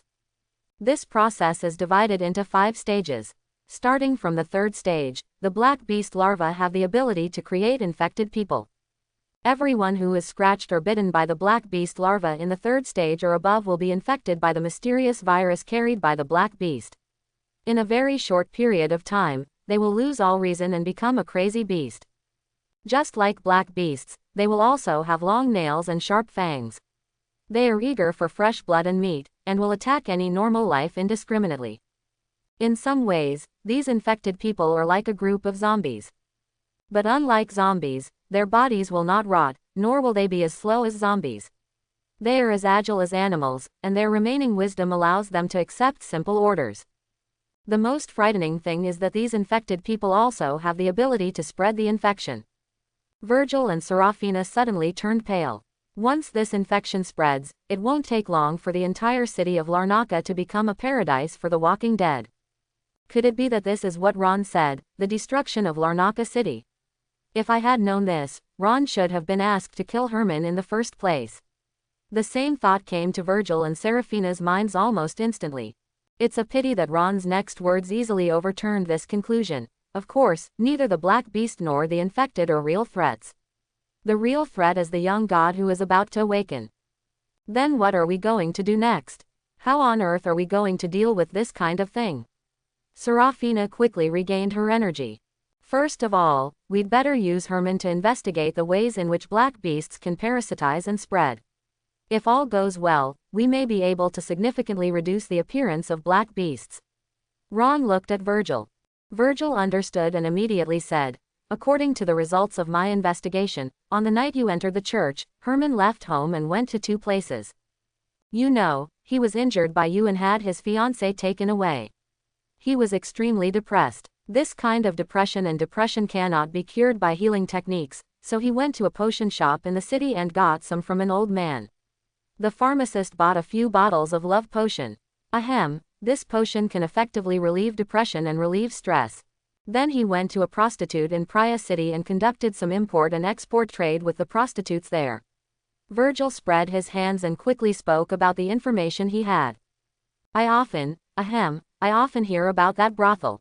It's a very regular brothel, a time-honored one that has been in operation for decades. It has a good reputation and basically there won't be any problems. As for that potion shop, it opened last year and has been open for more than a year now. It is open 24 hours a day. There is only one old man in the store. It is said that there is a very bad smell in the store, so the business is very poor. I don't know how to maintain it. All in all, there is something wrong with this store. If Herman was really parasitized in one of these 2 places, I feel it is more likely in the potion store. Virgil said. Then keep an eye on this store. Ron thought for a moment and said, as for Herman, I suggest getting rid of him as soon as possible. In 3 days at most, he will be able to enter the 3rd stage. He cannot be allowed to create a large number of infections. Bye. If you are worried about offending the Vice Pope, he can leave it to me to deal with it. You just need to help control the situation.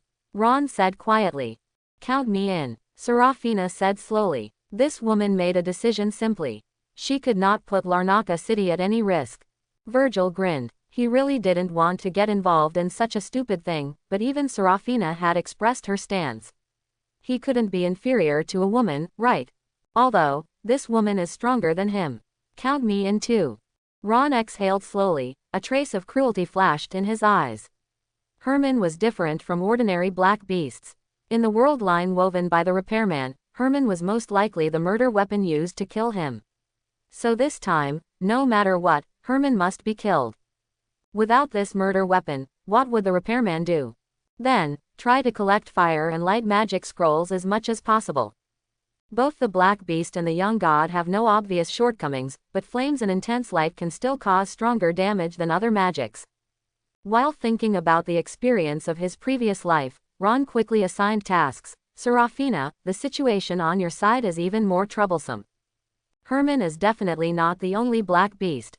After the Black Beast larva reaches the third stage, it can accept the signals conveyed by the unhatched young gods. These Black Beasts that have not yet reached their full body will start looking for food for the young gods in advance. Please increase patrols in Larnaca City. If we can track their movements, we may be able to follow the clues and find the lair of the young gods.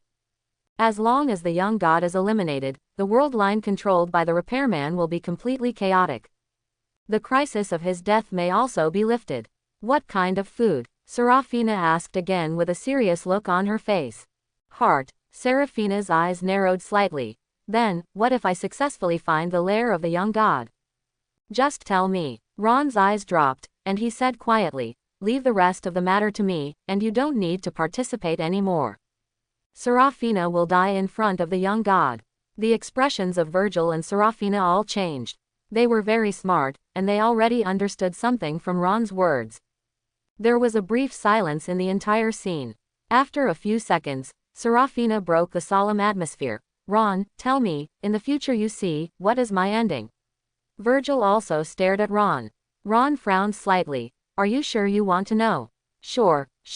Scanning Serafina and Virgil, Ron slowly spoke. We are all dead. Except for Virgil. Of course, Ron didn't say the last sentence. Chapter 51. We are all dead. I had expected it, but my heart still couldn't stop trembling. Virgil's face was a little dark. After a while, he raised his head and smiled bitterly. This is really bad.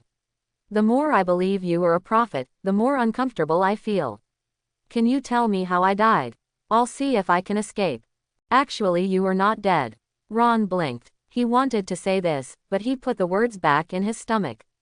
After all, Virgil's expression looked really interesting now. The most important thing is that Ron knows better than anyone else that Virgil is a typical old fool. If Virgil knew that Larnaca City was destroyed but he was still alive, this guy would definitely fish in the water and mess it up. But if he also died here, Virgil's potential would be fully stimulated. Ron's eyes flickered, and the corner of his mouth curled up into a smile. That smile made Virgil's hair stand on end, and he moved his butt uneasily. Could it be that he was killed from behind by the Black Beast? This was the worst and most unlucky way to die that he could think of. Virgil, it's so painful to die. Ron's voice finally came out coldly. I didn't see the specific story. I only saw you wailing in the fire. The fire was crackling on your body, and you were almost burned to death. You were still struggling and squirming desperately in the raging fire, trying to crawl out of the flames.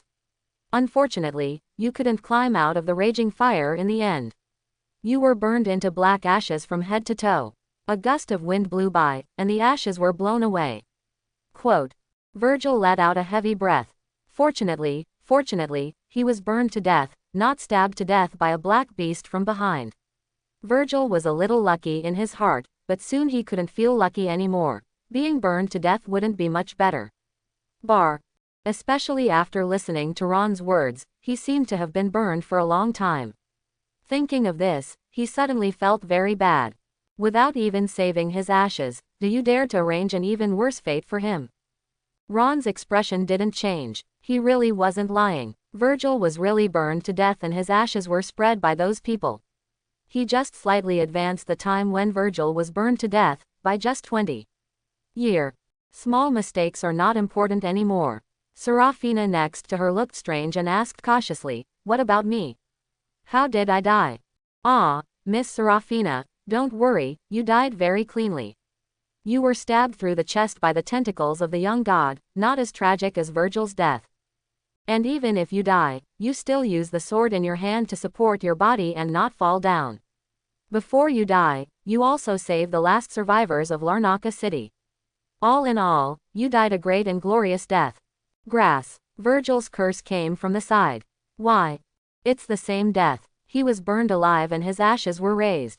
Serafina could die in a heroic and decent way. What about gender equality? Just because Serafina has a better figure and looks more beautiful, is she given such preferential treatment? The fate of a dog day. It seemed like he had to work harder, he didn't want to die in such an embarrassing and miserable way. As for Serafina, she smiled bitterly. She really didn't know whether she should be grateful for this way of death. Okay, you two. Ron clapped his hands and attracted their attention. This is just the future I see, but now that we know this in advance, will the future appear in this way? Quote. The eyes of Virgil and Serafina suddenly brightened, and there was more hope in their eyes. These things have been settled for the time being. Do you have any other questions? Ron stretched his waist. After talking so much, he was also a little tired and moved his neck a little. There is really a question. Virgil thought for a moment and said, it's about Sister Isaiah. Ron raised his eyebrows. You have investigated clearly.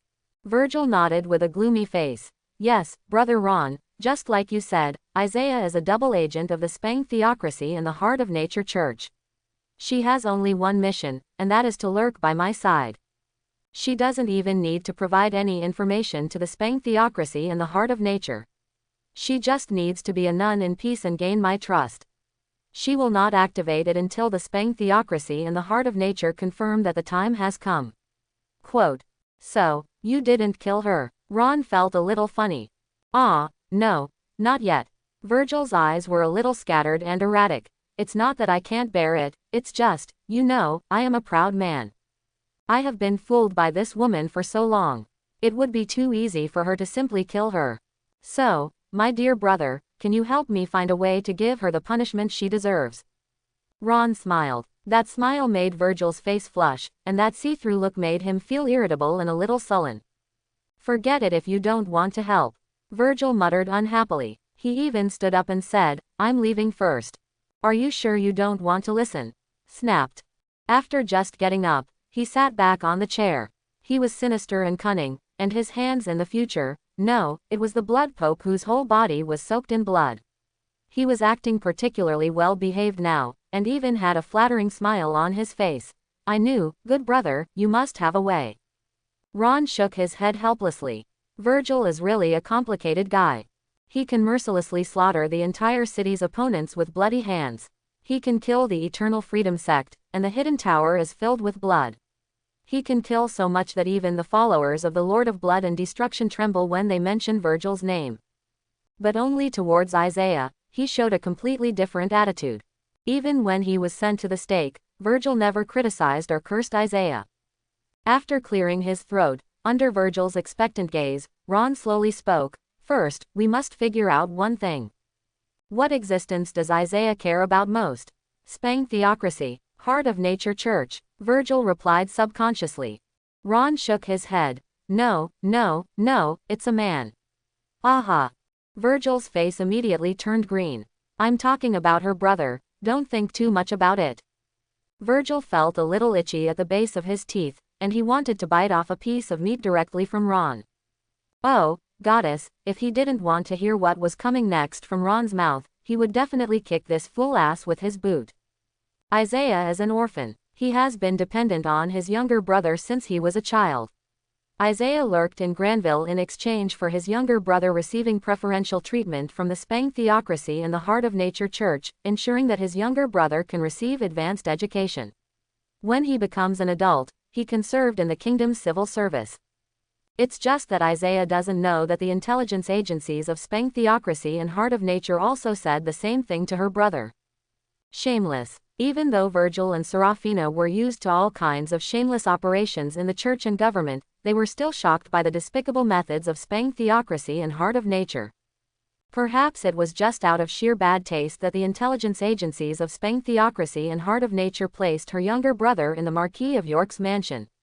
Because Isaiah is very well behaved and she almost never leaves the church, so she basically don't worry about siblings meeting. Serafina's expression froze slightly, but she didn't expect that there was something about her involved. The smile on Ron's face gradually changed, making Serafina's hair stand on end. You can arrest Isaiah's brother. Then ask Isaiah how much she knows about the intelligence agencies of the Spang theocracy and the Heart of Nature Church, and then uproot the intelligence agencies of the other party. If Isaiah doesn't cooperate, tell her. You don't want anything to happen to your brother, right? Virgil's eyes were shining. You don't want anything to happen to your brother, right? Oh, goddess above. Where is this language that is so beautiful? Looking at Ron again, Virgil's eyes were full of admiration. This is a true master.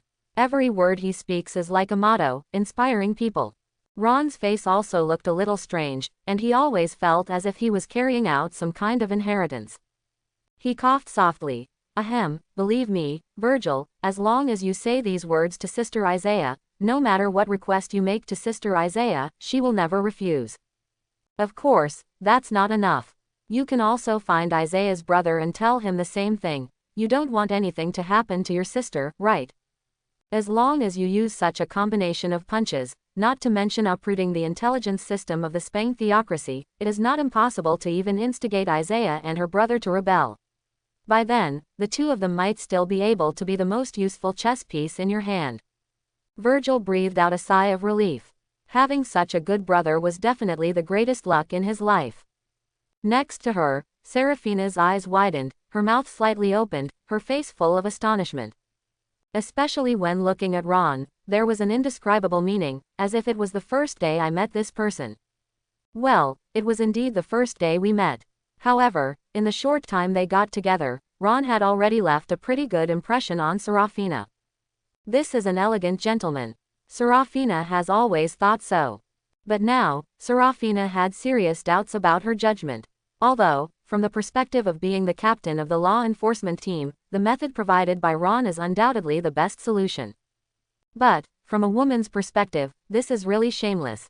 You don't want to XXXXX. To Seraphina's ears, it was simply the most vicious curse on a woman. While Seraphina was complaining in her heart, Ron had already stood up, with a tired expression on his face and a slight frown, which made Seraphina feel a little distressed. After gently rubbing his forehead, Ron's expression returned to normal. By the way, Virgil, Miss Seraphina, please do me one more favor. Archibald and Partridge, you both know, I guess they both left notes, diaries and the like. I know that nearly 1,000 years have passed and it is not easy to find these things, but I would like to ask you two to help me pay attention. Ron said. Virgil nodded. The documents left by Archibald and Partridge are very popular among practitioners. In particular, the writings left by Archibald are regarded as Bible-like among practitioners who delve into the occult. Even if you master the dirty language, you may be struck by lightning. However, no one can deny the power of dirty words. With thousands of years of history, this one person is the only one who can suppress the 7 major Orthodox religions and dozens of cults. That arrogant spirit has fascinated many people later. He robs nuns, robs saints, robs female priests, and robs female popes. He is so carefree that even if he is struck to death by lightning, his life will not be in vain. Besides, being punished by the gods is in itself a symbol of strength and status. Why didn't you see the gods punishing you by chopping up a beggar on the roadside? Even the sage Partridge, who also left a strong mark in history books, was a little less legendary in front of Archibald. It is for this reason that Archibald's relics are regarded as the most precious treasures. Even just one page is worth tens of thousands of gold. Over the past thousands of years, countless amazing geniuses have devoted themselves to the research of obscene language. It's a pity that no one can interpret the dirty words after a long time. Virgil glanced at Ron. If it were Ron, it might be possible to decipher this mysterious text. There is no reason, just this hunch. Virgil just believes that Ron can accomplish what countless geniuses have been unable to do for thousands of years. I will help you investigate. Virgil agreed. Seraphina's long eyelashes next to her twitched slightly, as if she remembered something. I know where there is. Ron's eyes lit up. But it takes time, and the other party's conditions are not so easy to meet. Seraphina said. Okay, give me, 4 days to prepare. Seraphina thought for a moment and continued. Meet you at the Sykes Hotel in 4 days. Without saying a word, Seraphina turned and left. Virgil next to him had an ambiguous expression on his face. Gee, we actually made an appointment at the Sykes Hotel. But that's normal, After all, that place is convenient for doing things, in every sense of the word. When he returned to the church, the silver moonlight had already filled the ground. Ron was lying quietly on the bed, with Aurelia next to him. There was a lingering look on his little face, his silver hair covered the large bed, his eyelashes were trembling slightly, but there was a smile on the corner of his mouth, as if he was having a good dream. This is Ron's room. The room assigned to Ron has finally been approved. Quite big, especially this bed, let alone 2 people, more than 2 people will be fine. Ron held a handful of silver bracelets in his hands. Under the reflection of the magic lamp, the bracelets shone dazzlingly. Holy Heart. It was a little different from what Ron imagined. He originally thought it should be some kind of more special existence. However, the bracelet is not bad, and the bracelet is not within the scope of the equipment column. In other words, even if the equipment slot is full, the Holy Heart bracelet can still take effect. This is a completely additional attribute. Holy Heart. Green suit. Enhancement level. Cannot be enhanced. Strength +1. Physique +1. Speed +1. Spirit +1. Special props. Bound. Gate. Series special suits. As the number of collected suit parts increases, the mythical suit effects can be gradually activated.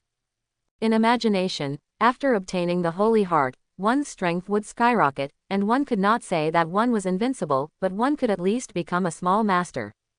The attributes of Holy Heart can be said to be rubbish, even worse than whiteboard equipment. The only thing that interested Ron was the mythical suit effect. In the entire game, no one gets any of the special sets in the Gate series, but Ron knows very well how powerful the mythical equipment is. After a long time, Ron put the bracelet back on his wrist. His eyes fell on the soul boat ring. Starting from the afternoon, the ring began to get loomingly hot. His fingers subconsciously rubbed the surface of the ring, and just as Ron thought, slightly noisy murmurs began to echo in his ears again, and he was in a daze. When he opened his eyes again, he was suddenly in the Black Sea again. Under the feet, there is still a soul-carrying boat made of bones. Compared with before, the mental pressure on me this time was much less. After all, I was promoted from 1 extraordinary star to 4 extraordinary stars. This was an improvement worthy of praise. Perhaps, we can take this opportunity to explore the soul-crossing boat a little bit.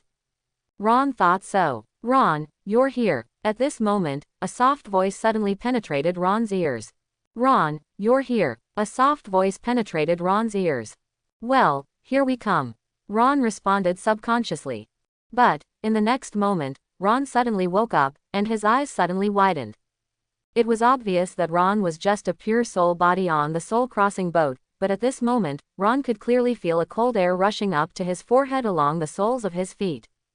Who's talking? Although she had communicated with Agnes before, Agnes was summoned by Ron, it should be said that she was forcibly dragged onto the soul-crossing boat. The boat of soul-crossing is the world of the dead. Only cross the gods. Ever since he put on the ring that symbolized the ownership of the soul boat, Ron subconsciously regarded the soul boat as his own domain. He never thought that he could actually hear other people's voices on the soul-crossing boat without summoning other living beings. Who is he? How did he board the soul-crossing boat? What does he want to do? Caught off guard, Ron's consciousness suffered a strong impact, his brain became chaotic, and his non-existent throat swallowed non-existent saliva. He tried to control his emotions and forced himself to calm down. At least, it seemed to have returned to normal on the surface. He looked in the direction of the sound and soon saw a slender figure next to the railing on the left. Unlike Agnes, who was completely summoned directly, he seemed to be a pure soul body, very thin, light gray in color, and seemed to be likely to dissipate at any time. He was very quiet, just standing quietly a dozen meters away from Ron, without making any unnecessary movements, and even had a gentle smile on his face. A pair of purple-pink eyes were staring at Ron from a distance. Ron was about to open his mouth to ask you what kind of existence you are, but before he could make a sound, he felt a different kind of abnormality. The figure in front of me always feels like I have seen it before somewhere.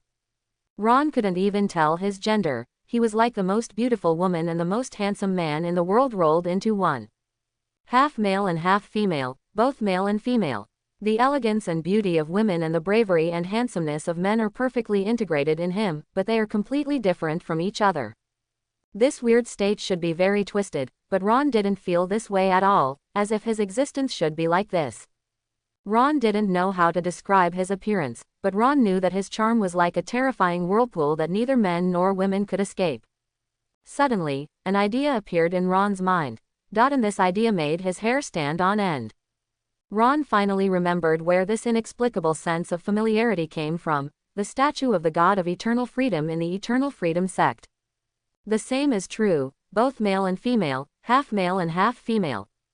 The biggest difference between the two is that although the statue of the god of eternal freedom exudes irresistible charm, it is overall biased toward evil. The person in front of me was quiet and gentle. From beginning to end, the smile on his face never disappeared. Then think of the soul-crossing boat, which only crosses gods. After a long time, Ron slowly said, "Are you the god of eternal freedom?" He smiled and nodded. Ron felt his voice tremble. "You are dead." The god of eternal freedom across from him still had a gentle smile on his face. He nodded just like before. Buzz. Although he had been prepared, Ron still felt as if he had been struck by lightning. His body was shaking slightly, his brain was buzzing, and his mouth was dry. The god of eternal freedom, the god believed in by the Eternal Freedom sect, is actually dead. Then, who was sealed by Aurelia, the White Saint? The plot direction deviates too much from that in the game. This is no longer a subtle difference, but an anomaly in the entire main line. Why is there such a big difference? Who killed the god of eternal freedom? It can't possibly be due to your own influence, right? Ron is not so arrogant. With his strength, it is no problem to torture some soldiers, but he wants to kill a real god. Dream. In an instant, countless thoughts appeared in Ron's mind. The god of eternal freedom also seemed to see many questions in Ron's mind, but he did not explain too much. How do you feel about the blessing I gave you? The voice is gentle and steady. Bless. Ron was slightly startled. The god of eternal freedom tilted his head slightly and stared at Ron curiously. It seems you don't know yet, but it doesn't matter, you will know sooner or later. Why do you want to give me a blessing? Ron asked. The god of eternal freedom exhaled slightly. Maybe it's because you are an outsider. On the outside, Ron's eyelids twitched sharply. His body slowly twisted and his eyes looked at the bright stars in the sky. He slowly stretched out his hand, as if he wanted to touch something. Actually, I don't really like the title of God of Eternal Freedom. Why? Ron seemed to have turned into a curious baby. Because I am neither eternal nor can I give freedom to believers. He sighed. After all, even I am just a pathetic caged bird. Caged bird. Ron was shocked. What does this mean? This way of speaking of the Riddler is the most difficult to understand. If you understand it correctly, everything will be fine. If you understand it incorrectly, you will be doomed.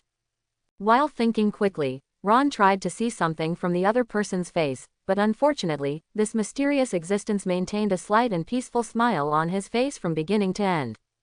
Then what kind of god are you? After a few seconds, Ron broke the silence. Aphrodisiac. Ron's expression suddenly became strange. Cupid. This may be the most outrageous answer. Think of the current eternal liberal sect, where indulgent parties are held every day. Those believers are indeed doing things related to love, but they have nothing to do with love. Seemingly sensing Ron's strange thoughts, the self-proclaimed god of love exhaled helplessly. In the beginning, I was indeed Celios, the god in charge of love and reproduction. However, over a long period of time, due to certain factors, my beliefs began to go awry. They gradually moved closer to desire and indulgence, and now they have even given birth to freedom. Didn't you correct the believer's beliefs? Celios glanced at Ron. I told you, I'm just a caged bird. Ron thought, it's not that he doesn't want to, but he can't do it. Sizzling la. Celios' figure, like an image stuck on a computer, began to make strange sounds, and his form began to flicker brightly and darkly. He glanced at Ron with complicated eyes, and then took a deep breath, as if he wanted to feel the intoxicating air again. Ron knew that his time was running out. His brain entered unprecedented chaos. He had many questions that he wanted to ask. In the end, they turned into one sentence. What do you want? Celios turned around and faced Ron directly, with a smile full of yearning and expectation on his face.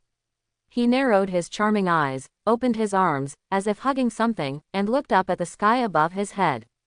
Free. In the sky, countless twinkling stars all turned dim. His form began to disintegrate.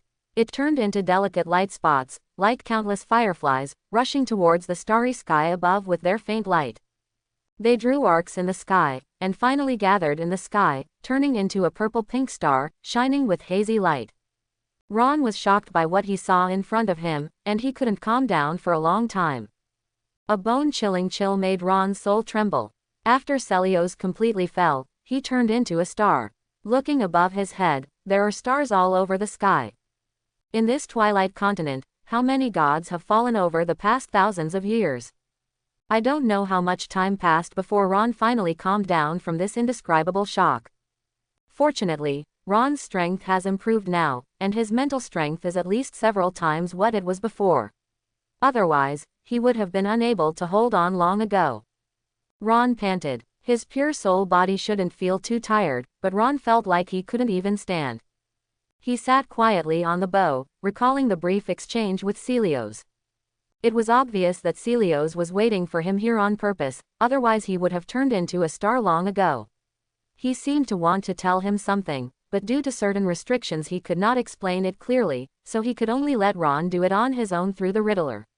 Comprehension, trying to circumvent the blockade. The specific goal of Celios is unknown for the time being, but there is no doubt that even after his death, he still wants to achieve this goal, and puts all the chips on himself, so he gives him some kind of blessing, although it has no effect yet, or it said it had taken effect, but he didn't know it. The reason for choosing him was external. It is possible that he has seen that he is not a native of the Twilight Continent. As an outsider, he will not be subject to the same restrictions as Celios, or in other words, the restrictions are not as high. Exaggeration, there is the possibility of breaking through the shackles. Celios tried to correct his belief, but he couldn't. In other words, although he is a god, Celios has no ability to interfere with the world. The repairman repairs the world line. His own existence is a bug, but the repairman never. If you haven't personally taken action to erase the bug, is it because you can't do it, or perhaps, the repairman can repair the world line, but like Celios, he cannot directly interfere with the world. He can only influence or even manipulate the world through a more conceptual way, by arranging a certain destiny. Caged bird. Free. The existence called eternal freedom pursues nothing but freedom. Ron's eyes dropped, and his breathing gradually became steady. Not sure how much time had passed, Ron suddenly breathed out slowly and looked down at the ring on his finger. There is a silk thread wrapped around the ring. This thread represents Agnes, one of the 4 pillars of the Eternal Freedom sect. He gave the thread a gentle tug. Granville Royal City. Royal Palace. Within the high courtyard wall, Agnes was kneeling devoutly in front of a statue as usual. Both male and female, half male and half female. That is the statue of the god of eternal freedom.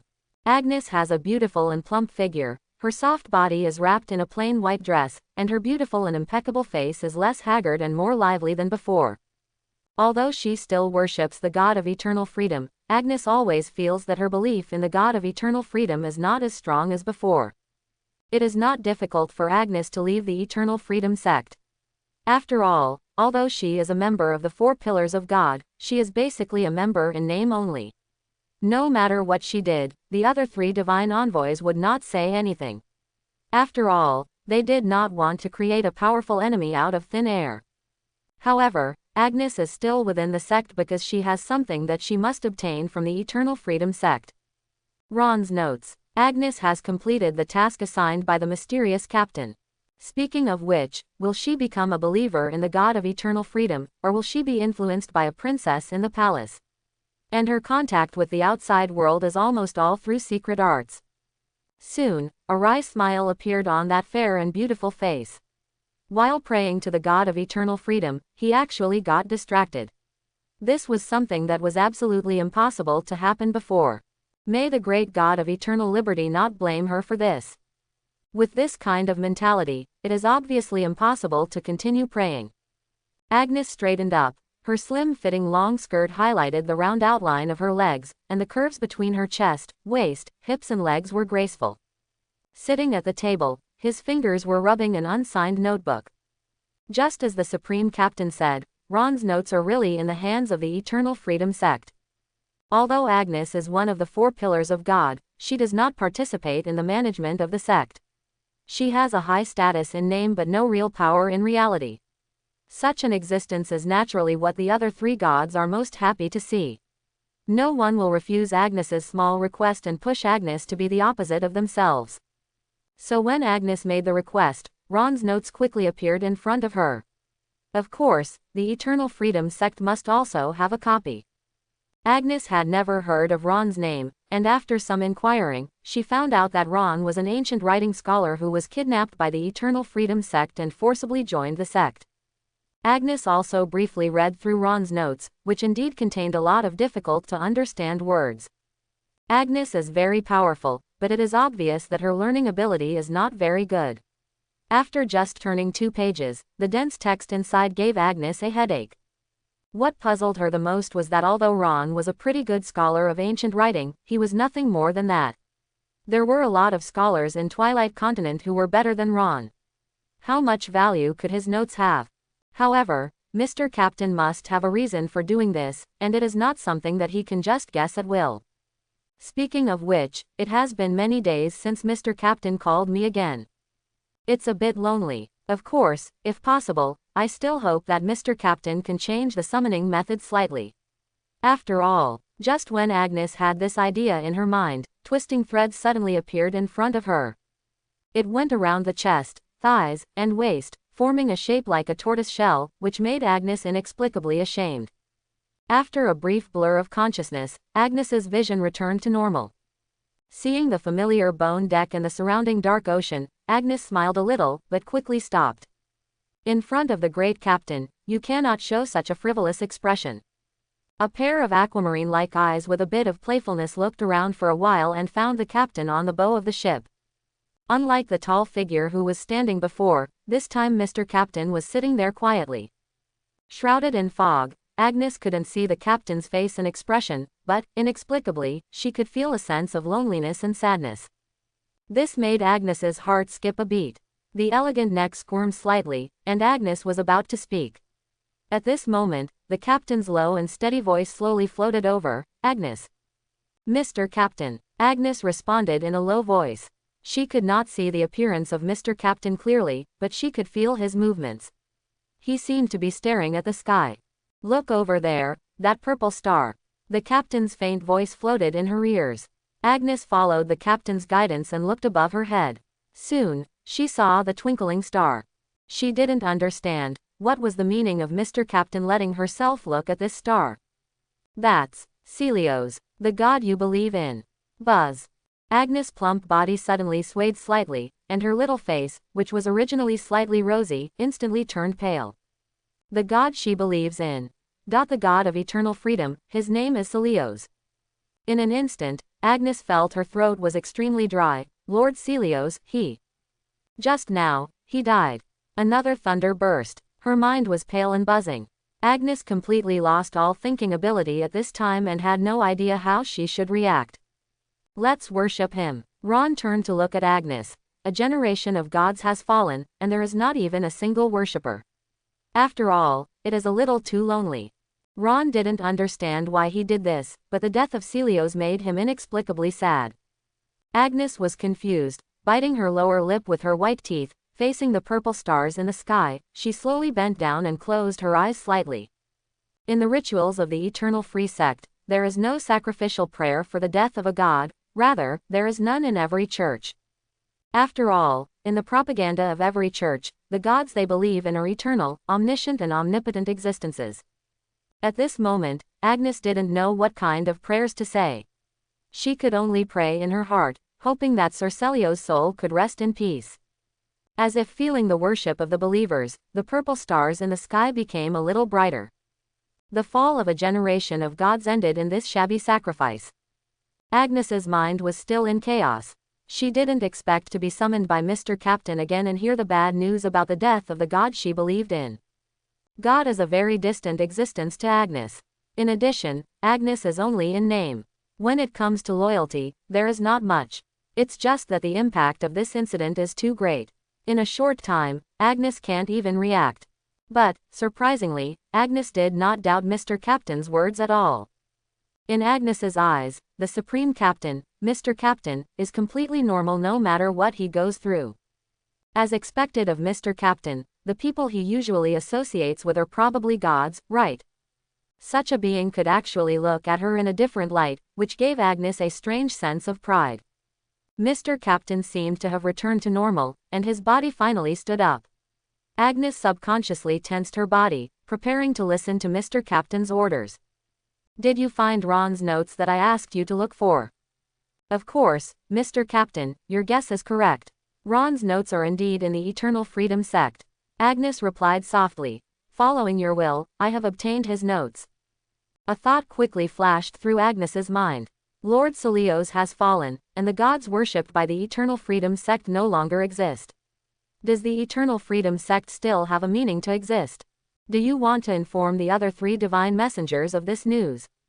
However, Agnes quickly rejected this idea.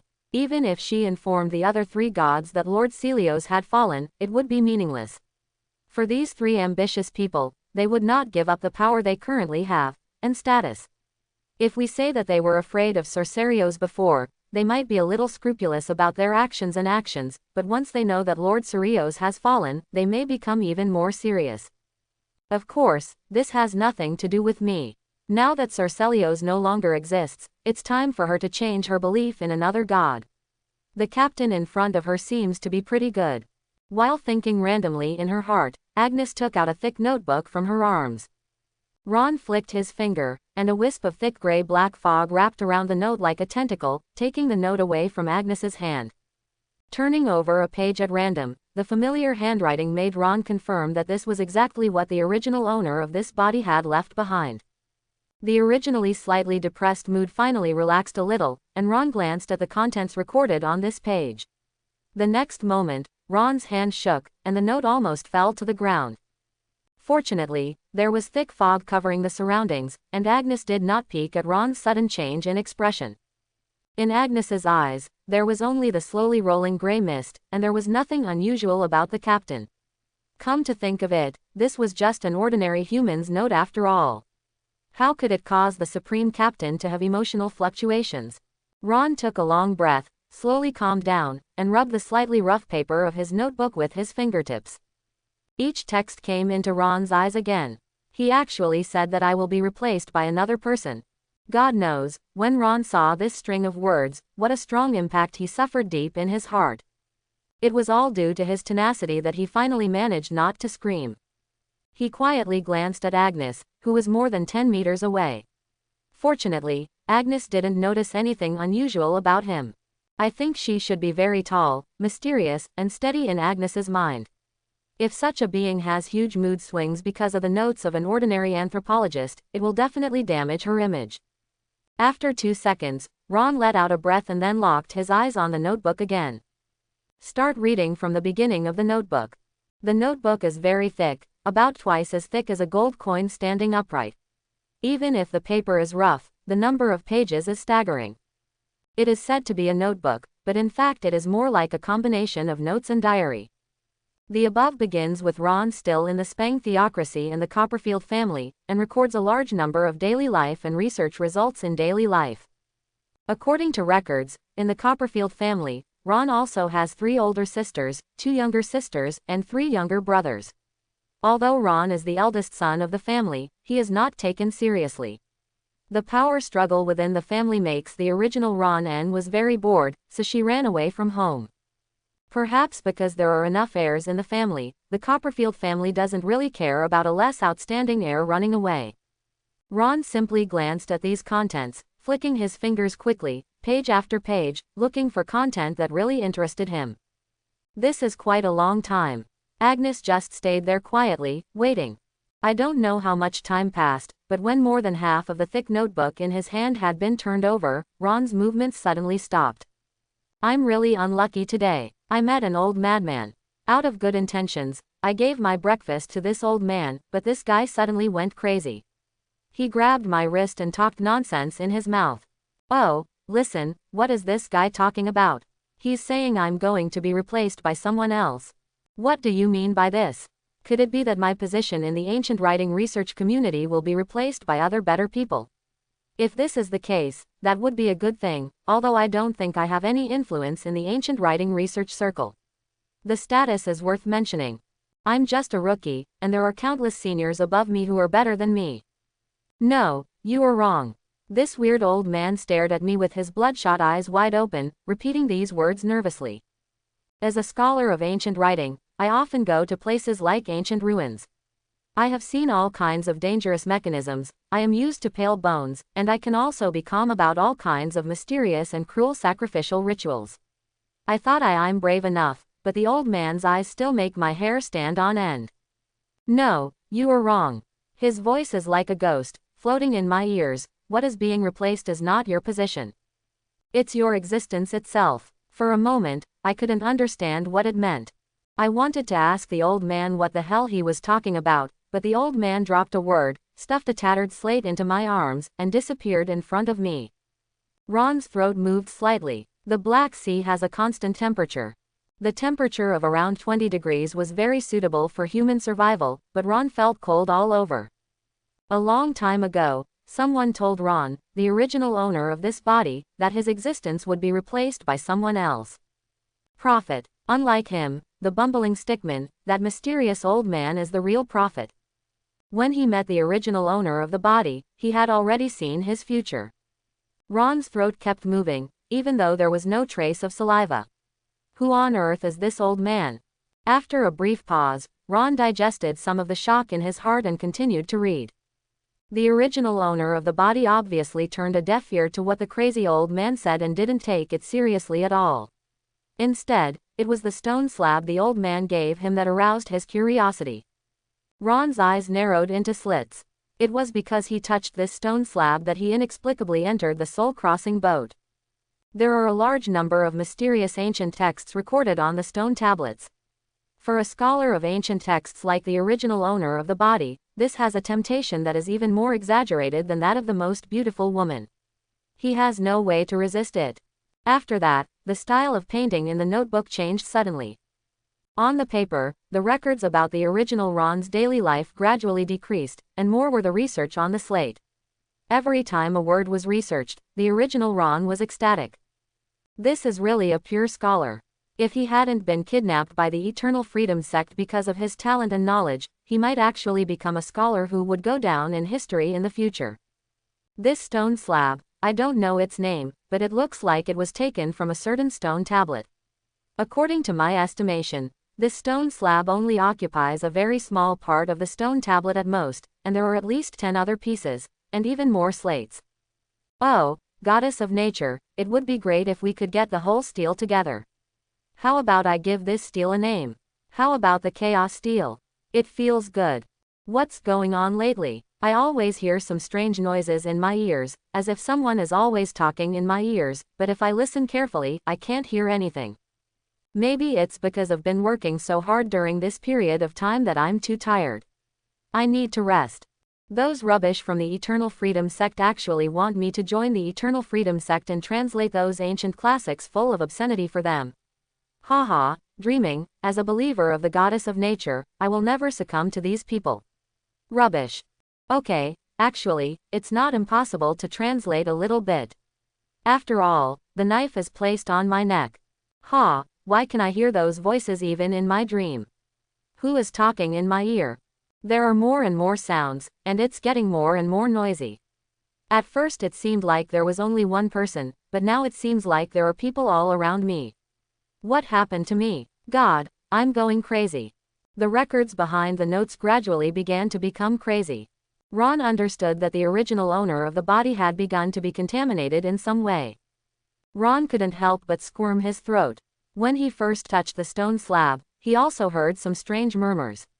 He even felt some mysterious eyes watching him. That feeling made his hair stand on end. My situation seems to have become more serious. That group of rubbish from the Eternal Freedom sect is of some use. They actually found a second slate. Unfortunately, these stupid guys actually regarded this slate as rubbish. They had no idea that this slate was far more valuable than the books they took out from the Eternal Freedom sect are more valuable. Should I study this stone? my body may no longer allow me to do so. I'm a scholar, come on Ron. Ron's face looked a little solemn. The original owner of the body had experienced far more than he imagined. He had come into contact with 2 stone slabs, and only one was left to him. The other might have been recycled by the Eternal Freedom Sect. So that's it. Slate. I finally understood that this slate was not given to me by the old man. It was given to the guy who would replace me in the future. Ha ha, I am just a sad tool used to deliver express delivery. The last words he said were not directed at me. I am just a sad supporting role. This is the case in the Copperfield family, and it will be the same in the future. Is this my destiny? I'm not willing to do it. I'm not willing to do it. I'm not willing to do it. No one can try to influence my destiny. His fingers continued to caress the pages of the book, and he read page after page. It was the process of the body's original owner's resistance. Ron could truly feel how depressed and crazy the body's former owner was.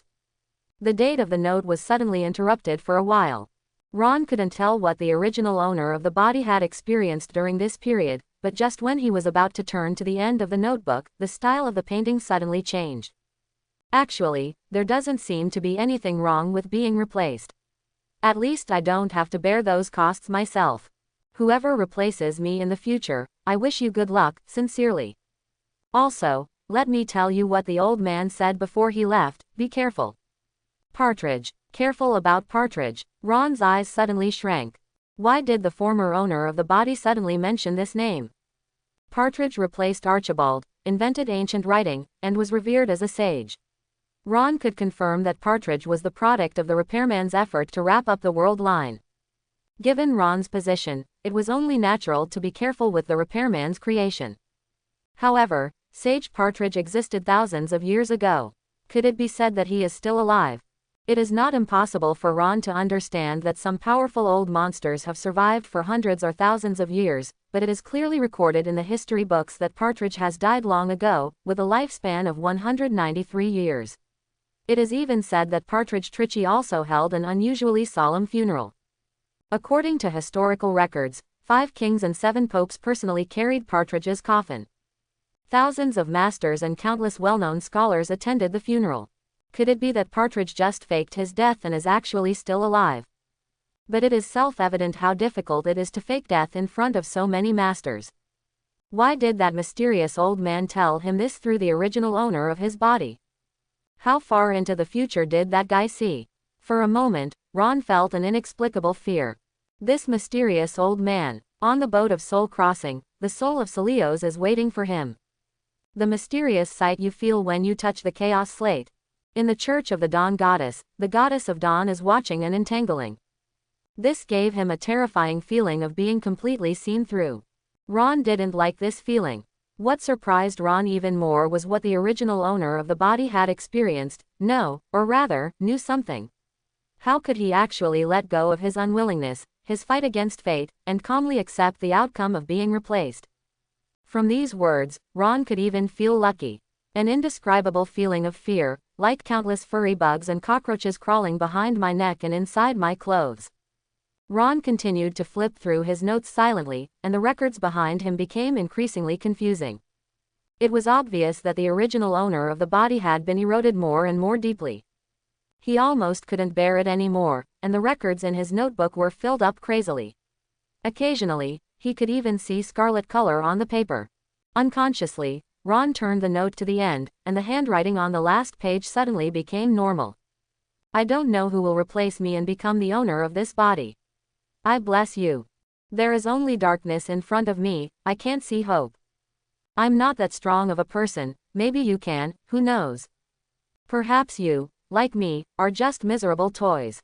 We're just hapless wretches. But, future Ron, you will kill everyone, including yourself. The familiar words made Ron's heart tremble. The content recorded in another new notebook obviously started from here. The original owner of the body seemed to want to record more, but had lost his power. Rubbing the pages of the book with his fingertips, Ron's eyes moved behind him quietly with trembling and fear. New words appeared before my eyes. Also, don't open that door. Snapped. Ron couldn't hold it back after all. His hand shook and the notebook fell to the ground. What do you mean don't open that door again? Which door? Could it be that it was a special task issued by System Elsa?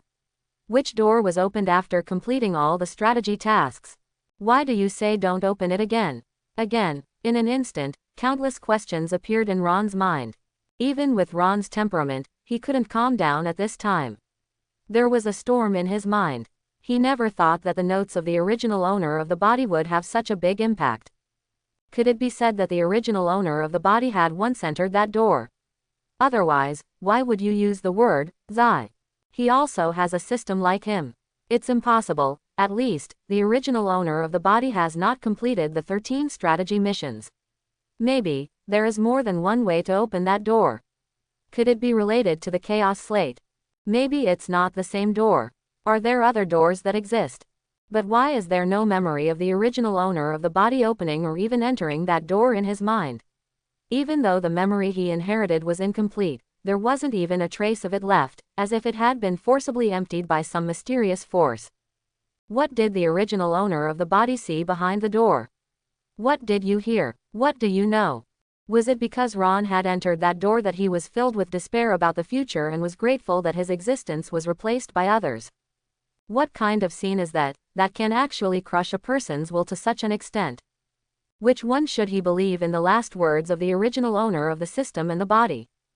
For a moment, Ron fell into unprecedented chaos, and his body was constantly squirming. Fortunately, there was thick fog outside, so even if the notebook fell, Agnes would not notice it. After a long time, Ron finally squatted down slowly and picked up the notes again with trembling fingers.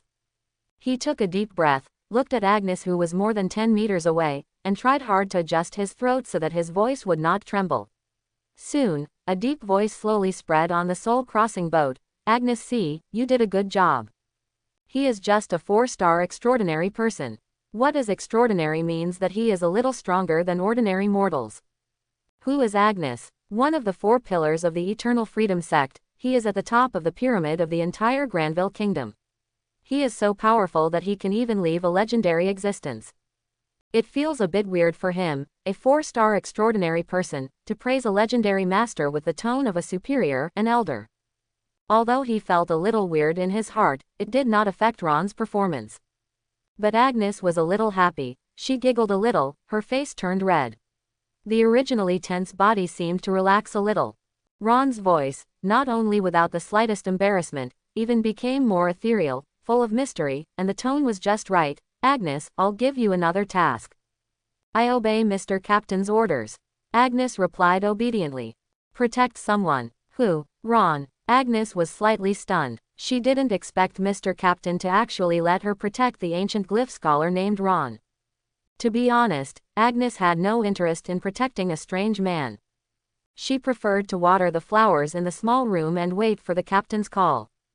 Maybe it was because Ron acted serious and deep, but not violent. The previous compliment also made Agnes a little more courageous. Mr. Captain, I'm curious, why do you care so much about that Ron? Agnes knew that she would not be punished for asking questions to Mr. Captain. Why, that's me, I don't care who I care about. Ron complained in his heart, but of course, he must not say this out loud. This question is not easy to explain. Should we continue to pretend to be incomprehensible and say nothing? But as a being that Agnes worships, wouldn't it be bad if she didn't give a reason? Ron didn't know that his short period of thinking had already made Agnes feel a sudden change in her heart. Her plump body tightened subconsciously, and her originally rosy cheeks turned slightly white. Agnes was scared, wondering if her inquiry had offended Mr. Captain. At this moment, Ron's voice finally came. Agnes, don't underestimate Ron. All in all, let's praise ourselves a little. We can't belittle ourselves, right? Ron has the talent to change the future, and I don't want to see his soul here so soon. Hiss. Mr. Captain's comments about Ron made Agnes horrified.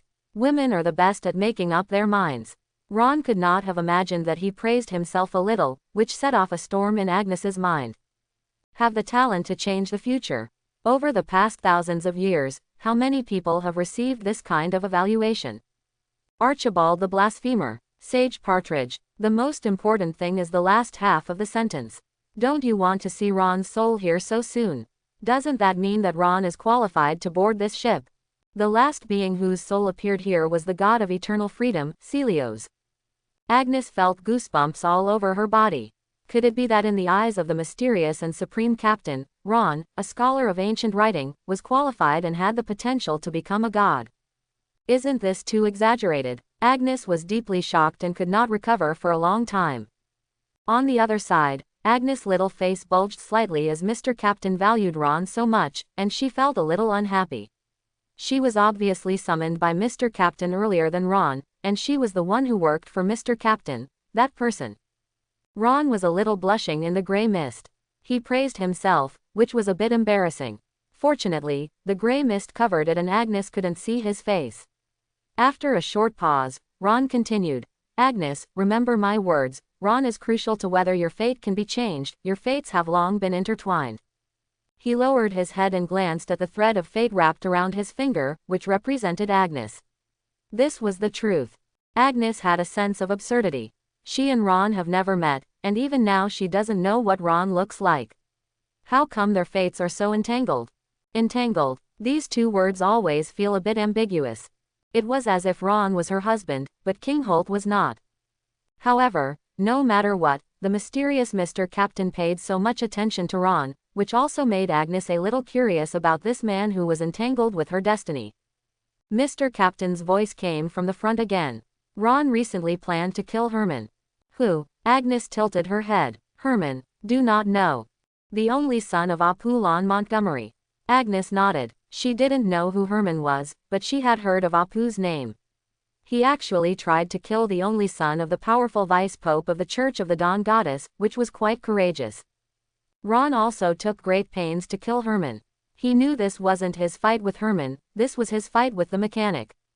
Through the communication with Celios, Ron had a vague feeling that although the repairman is a very special existence, like Celios, he should not have the ability to directly interfere with the lower world.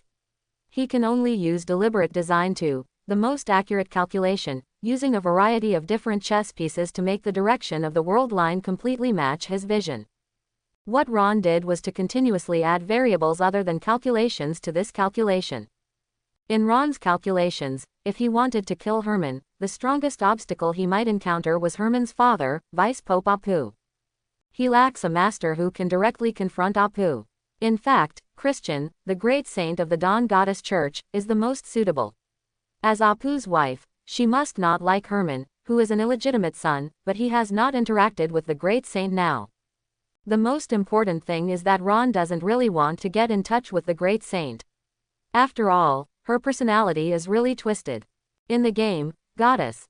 Even the big boss who had captured 69 wives and was praised as having Cao Wei's character did not dare to take action against Christian. Therefore, Agnes in front of me is definitely the most suitable and only candidate. Keep an eye on Apu Montgomery. If he tries to take action, stop him, Ron said quietly. Agnes's eyes grew more admiring and respectful. Mr. Captain, it seems that he has already seen through all the changes in the future. He is like the greatest chess player in the world, controlling the movement of every chess piece on the chessboard of the Twilight Continent, affecting the world and moving towards the ending he wants. And it may be her honor to be favored by Mr. Captain and become an important chess piece. After all, in this huge world, among the billions of intelligent beings, how many are qualified to become pawns? Almost all living beings just spend their lives in confusion. But soon, Agnes hesitated again. Mr. Captain, it's not that I don't want to, it's just that, my situation is a bit special, and I can't leave the palace casually. Ron smiled, and the low and ethereal voice came from the thick fog again. It doesn't matter. You tell Holt the 473rd one thing. You don't want anyone to know about Haushen, right? Holt, you don't want people to know about the back mountain, right? As soon as he said these words, Ron felt a slight suddenness in his heart. This was not a good thing to say. Don't affect his majestic image in Agnes's mind. It's all the fault of that guy Virgil. If he hadn't been trying to help Virgil with his advice, he wouldn't have said it smoothly all of a sudden. However, Agnes did not feel anything wrong with these words at all. On the contrary, her eyes suddenly brightened. Ah, he is indeed the supreme captain. He knows everything in the world. The King of Granville is under Mr. Captain. In the eyes, there is no need to use force to suppress the ants, just a casual word can solve the ants. In fact, Agnes discovered the secret in the mountains behind the kingdom of Granville herself. She also used this secret to exchange freedom from the King of Granville. What Ron did was just to change this secret. The plot was just a little advanced, and then, I accidentally gained Agnes's admiration. In the back hill of the palace, the bodies of thousands of female magicians are buried. The most important thing is that Holt was very weak at this time and he needed at least 3 months to recover. In this case, Holt 473 would never do anything to Agnes. The consciousness is a little heavy. He knew that his spirit was almost exhausted. It was indeed a long time before entering the soul-crossing boat this time. Ron's voice came from the fog. Go, Agnes, by the way, look for the notes and documents left by Archibald and Partridge. Ron did not mention the reward. For Agnes, who had always wanted to be free, being able to leave the cage was already the best gift. Agnes also understood this. She bowed devoutly, slowly retreated, and gradually disappeared into the black hole. Ron's eyes were slightly solemn. In order to kill Herman and for this confrontation with the repairman, he made all the preparations he could. As I continue to improve my strength, Aurelia has learned a chant, Virgil has been deceived, Serafina is a variable that is not included in the calculation, Agnes is the favored messenger of God. If this still doesn't kill Herman, then maybe it's destiny. Bullshit destiny. I decide my own fate. Granville. Royal Palace. Agnes returned to the small room. Looking outside, there seemed to be a light in the dark night sky. The light of hope. A few seconds later, Agnes took a deep breath. She took out a pair of black boots and thin stockings from the closet that she had not worn for a long time. She took off her pure white dress and put on a slightly smarter one, clothing. Squeak. The rotten door seemed to have not been opened for a long time. The faces of the heavy cavalry outside the door became very strange. They subconsciously looked towards the door. When they saw Agnes, their eyes inevitably showed a look of astonishment. They knew that a princess was imprisoned here, but no one knew that this princess was so beautiful. The so-called goddess was nothing more than that. Her plump body exuded an intoxicating sense of tolerance. In an instant, the brains of these heavy cavalrymen went blank for a short time. After several breaths, they finally reacted. 2 heavy cavalrymen stood in front of Agnes. Your Majesty, Your Royal Highness, please go back. Without His Majesty the King, order, you are not allowed to leave here. Although he said such words, he couldn't help but feel strange in his heart. That bad old man actually locked up such a beautiful princess here for more than 10 years. It is so wasteful and cruel. Could it be that His Majesty the King is old and frail and has lost his ability in that area? Seeing such a beautiful princess, he is worried that he will be criticized, so he simply puts the princess into the cold palace without doing anything else. Isn't this too shameless? These heavy cavalry did not have much respect for King Holt 473. In the eyes of most citizens of the Kingdom of Granville, King Huo was actually just a very ordinary bad old man. Agnes's sapphire eyes were as cold as ice. Wherever she looked, the heavy cavalry felt like their bodies had turned into stiff ice. The invisible pressure made them take several steps back subconsciously, and their originally greedy expressions instantly turned into fear.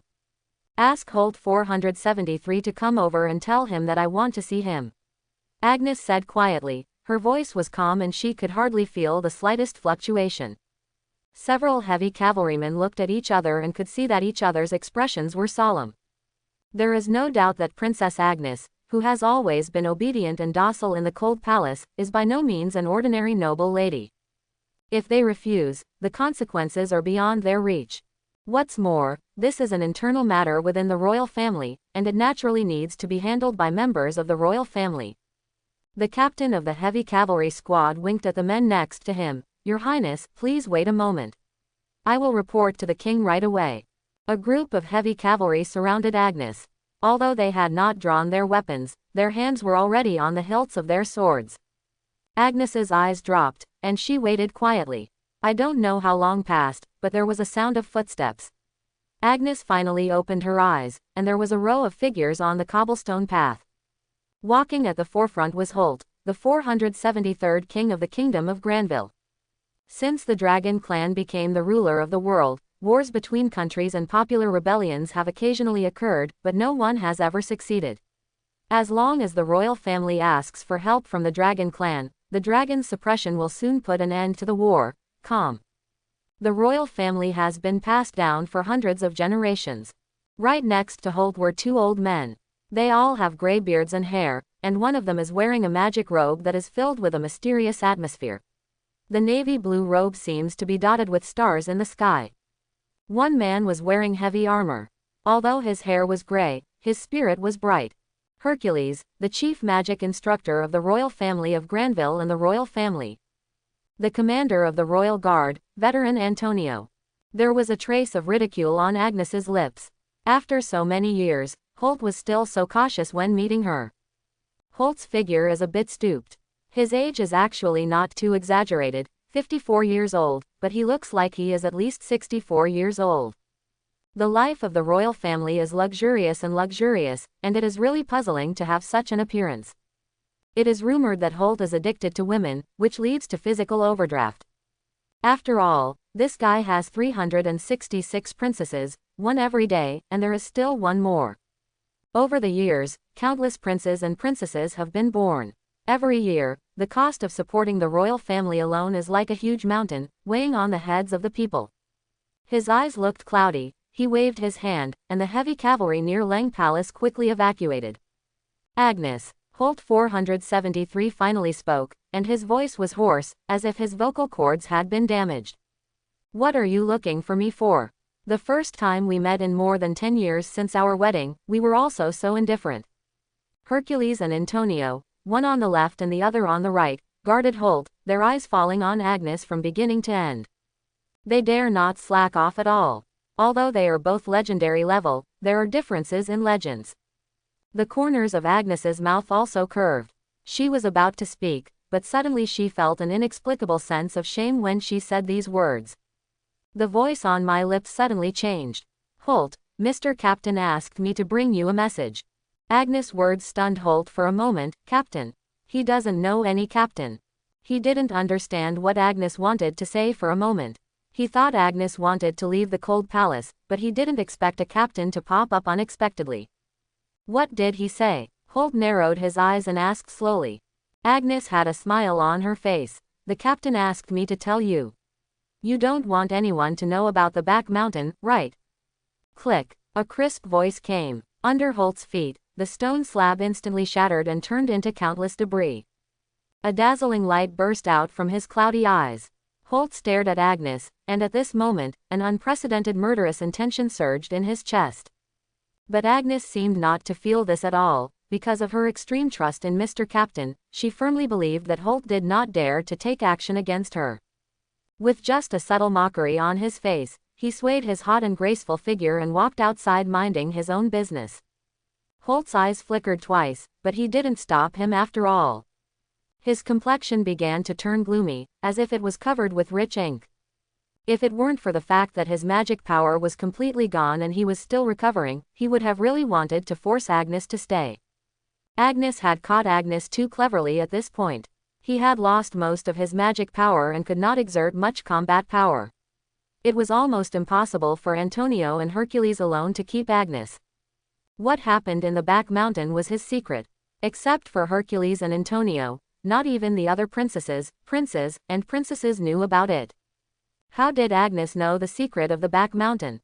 Who is Mr. Captain? Obviously Agnes has been detained in the palace. Why can she have contact with Mr. Captain? Could it be that this so-called captain often sneaks into the palace secretly to meet with Agnes? This is the palace, and there are 3 legendary existences like Holt, Antonio, and Hercules. How can Mr. Captain come and go freely? Holt felt horrified at the thought of a supermaster coming and going freely in his palace. Is there really such a powerful master in this world? This is his harem. There is actually a man who can come in and out of his harem at will, and even often come over to have private meetings with his princess. Although Agnes did not say it directly, Holt could feel that when Agnes said the words Mr. Captain, her eyes were filled with sincere admiration and fascination. As if, that is God. This was the first time Holt saw this expression on the proud face of Agnes. Could it be that this is the so-called desire to be a king and sleep with a queen? For a moment, Holt felt as if his head was green. Holt knew very well how exaggerated Agnes's charm was. He didn't believe that any normal man could suppress the impulse in his heart when facing Agnes' plump body. When he thought of the mysterious man and his princess in his harem, Holt's face became gloomier. Just because he didn't touch it didn't mean he allowed other men to touch her. No king could live with this shame. Wait a minute, who can guarantee that the mysterious captain only has an affair with a princess named Agnes? Could it be that he didn't get involved with other princesses? The more Holt thought about it, the more something was wrong. He has 366 princesses. Although the sword is still young, it is impossible to take care of them all. There is no way. The secret skills Holt practices are a bit weird, and can even be said to be inhumane. It is a practice method similar to plunder. Holder 473 can take the power and talent of women as his own through coitus. Therefore, Holt's strength improves very quickly, but this method there is also a very bad shortcoming, that is, no distinction is made between good and bad when absorbing. The opponent's excellent talents will be absorbed, but the flaws will also be integrated into Holt's body. This directly led to Holt becoming stronger and more talented, but at the same time, he was also full of flaws. However, Holt does have some abilities. This guy has worked out a way over a long period of time, which is to pass on physical defects to future generations through normal intercourse and childbirth. Every time a certain number of defects are eliminated, Holt will enter a period of decline. This method greatly reduced Holt's physical defects, but it also led to the fact that although Holt had hundreds of children, these children were born due to inherited defects and were either physically disabled or had intellectual problems. Or both. There were not many normal people to be found in the entire palace. It is precisely for this reason that among the aristocracy and even the common people, there are always voices saying that Holt's moral character is lacking and he is not worthy of being a king. Holt's thinking is very divergent. After thinking about it for a while, he feels that there is indeed something wrong with his harem. Not all of his children are disabled, the eldest prince and the second prince are all normal. However, they were all born before Holt practiced the secret technique. Among the children born after practicing secret arts, there seems to be only one normal one. The great princess, Dolores. Holt originally liked this eldest daughter. Dolores was extremely talented and among the many princes and princesses, she was the one with the fastest advancement in strength. Her body has no defects, it is complete, and she has perfectly inherited her mother's excellent bloodline. She has a slim figure and a pretty appearance. The only problem is his personality, and he is a bit cruel. Holt originally thought that Dolores's violent character might be a defect that he inherited, but now it seems, is this really a defect? Among the tens of millions of citizens of the Kingdom of Granville, there are many with violent personalities. Perhaps, there is no problem with Dolores at all, because she is not his daughter at all. Her real father, actually the captain. Holt's expression remained unchanged, but Antonio and Hercules, who were familiar with Holt's character, knew that this type of Holt was the most terrifying. The calmer he became, the more intense and uncontrollable the anger in Holt's chest became. Captain. Hey, Antonio, is there any very powerful and famous captain in Twilight Continent? Holt spoke slowly, still with the same hoarse voice. Well-known captains. Antonio thought for a moment and immediately gave the answer. Most captains of merchant ships are not very strong. The most famous captains are probably those who have been floating in the dusk sea all year round. That's a bunch of pirates. Among this group of pirates, the most famous is the King of the Seven Seas. The kings of the seven seas do not bow to any country.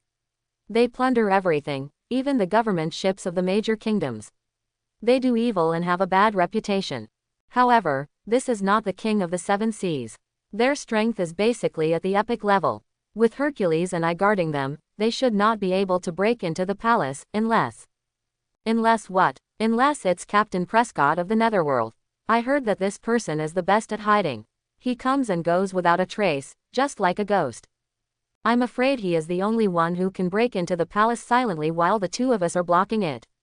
Antonio thought for a moment and replied.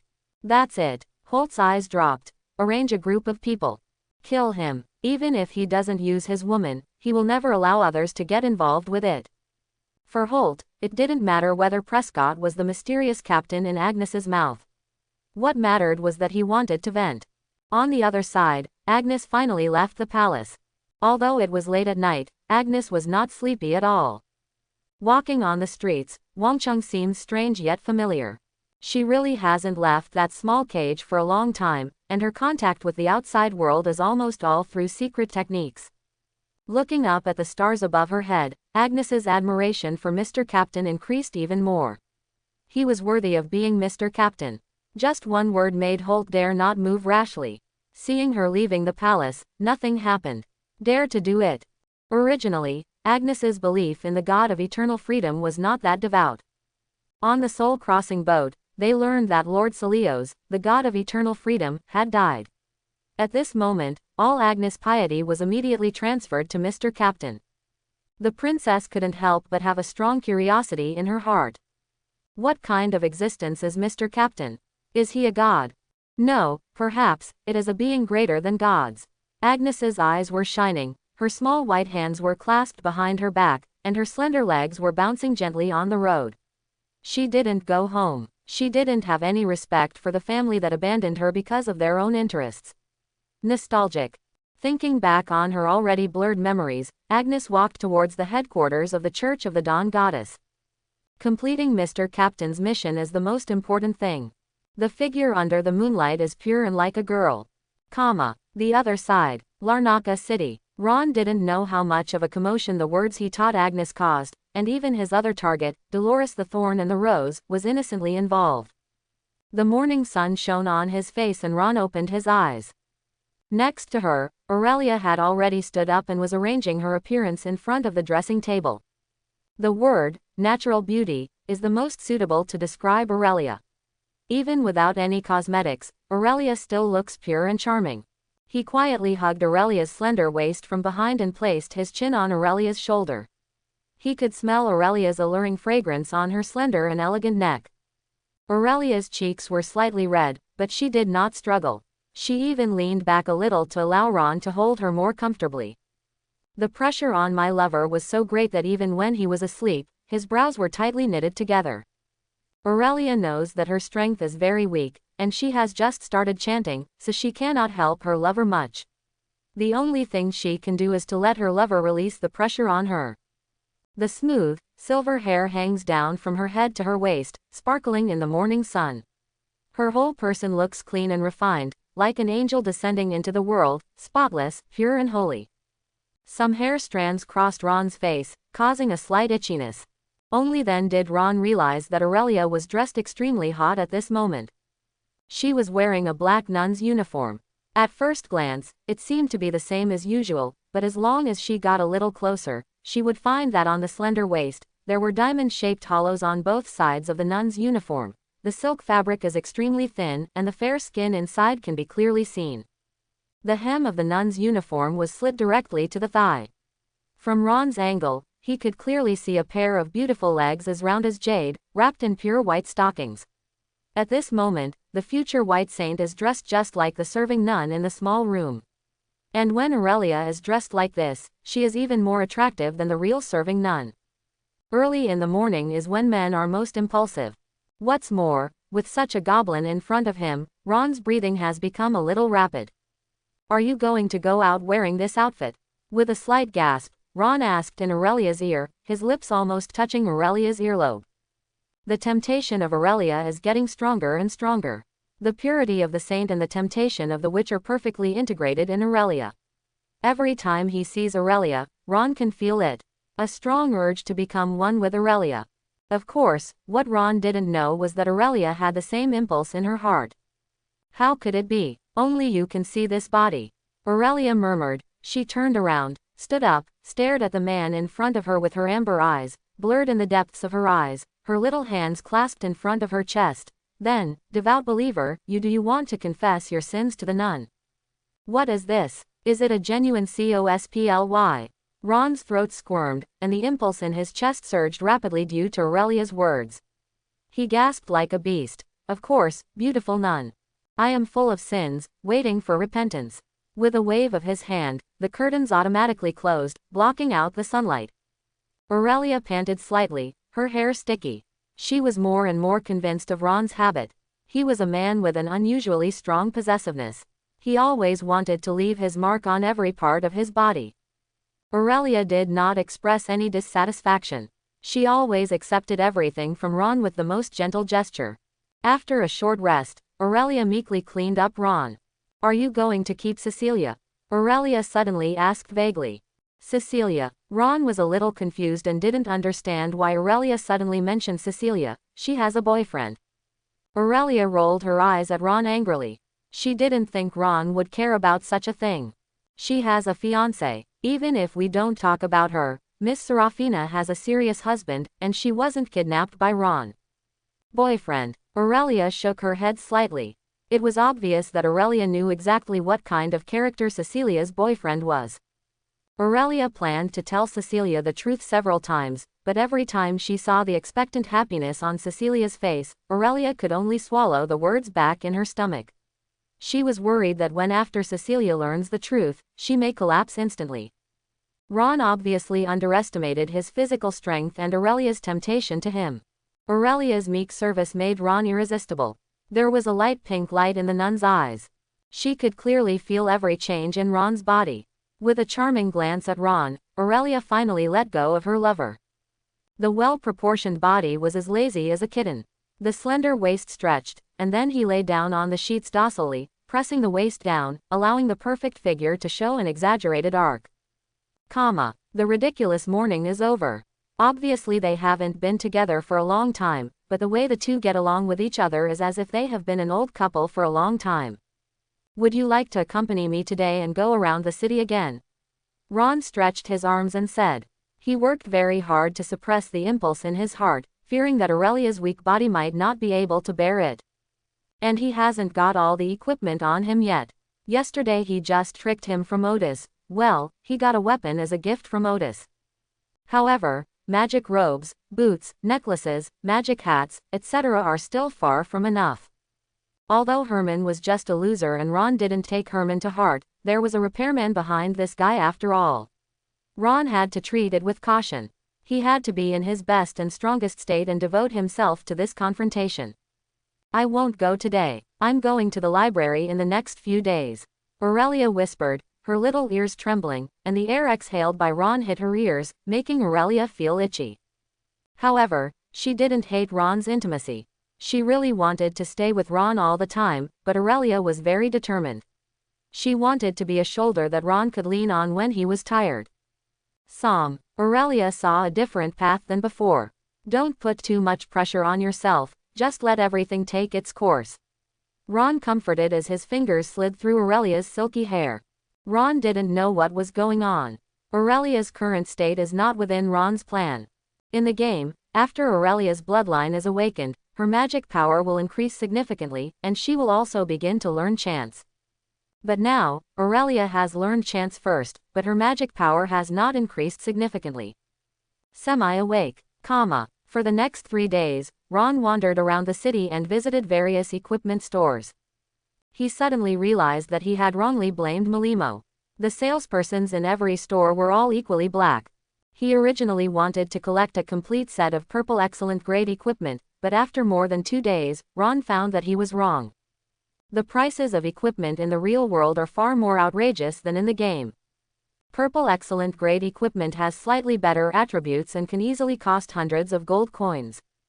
The price of blue sophisticated equipment that can be attached with a decent entry can be as high as more than 100. The few hundred gold coins he has on him are considered a huge sum of money in the eyes of ordinary people. But trying to put together a complete set of equipment is a dream, even blue exquisite ones are impossible. Ron just bought 2 pieces of magical equipment with incomparable attributes and added strength, and the gold coins in his pocket were almost at the bottom. It is absolutely impossible to have no money. Ron is going to sell the enhanced Thunder Fire Sword. The purple excellent grade Thunder Fire Sword is already worth a lot of money. If you strengthen it by 10 points, the price can go up several times.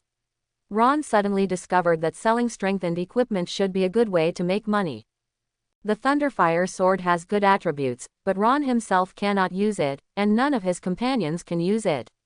Aurelia, Virgil, a sister of Psalm, and a bishop are not suitable. Although Serafina uses a long sword, but with ice properties. Since it's not of use, it's better to sell it for money, which can show some value. Redbud Auction House. The only auction house in Larnaca City and the largest auction joint chamber of commerce in the Kingdom of Granville. Ron didn't try to take the Thunderfire sword to a weapons store to sell it. Even though it was a pretty excellent weapon, those sharp-tongued clerks would definitely be able to pick out a lot of problems for you, and end up giving you a few pitiful weapons. Gold. Sir, what do you need? As soon as he arrived at the door of the auction house, a female waiter in a slim dress came up to him and asked politely. Auction. This way, please. The waiter led Ron into the store. This was not an auction site, but a place to entertain guests. It is mainly divided into two areas, one for buying tickets and participating in the auction. One side is for registering auction items. The waiter led Ron to a suite inside. The door and walls were obviously equipped with soundproofing and prying blocking magic. Almost all auctioneers do not want to reveal themselves as the owners of an item, especially a valuable one. In the room, there was only a middle-aged man in his 40s, plus a maid who was also wearing a waiter's uniform. The maid was sitting on the man's lap. As if she didn't expect that there would be a customer suddenly, the maid stood up quickly, blushed and left with another waitress. Only Ron and the middle-aged man were left in the room, which was almost a secret room. Ron shrugged. It seems I came at the wrong time. Ah no, you came at just the right time. The middle-aged man smiled, not at all angry at being interrupted. It's working time now, and work is the most important thing.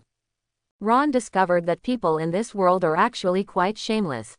My dear, Loggins, chief appraiser of the Larnaca City branch of Bohemia Auction House.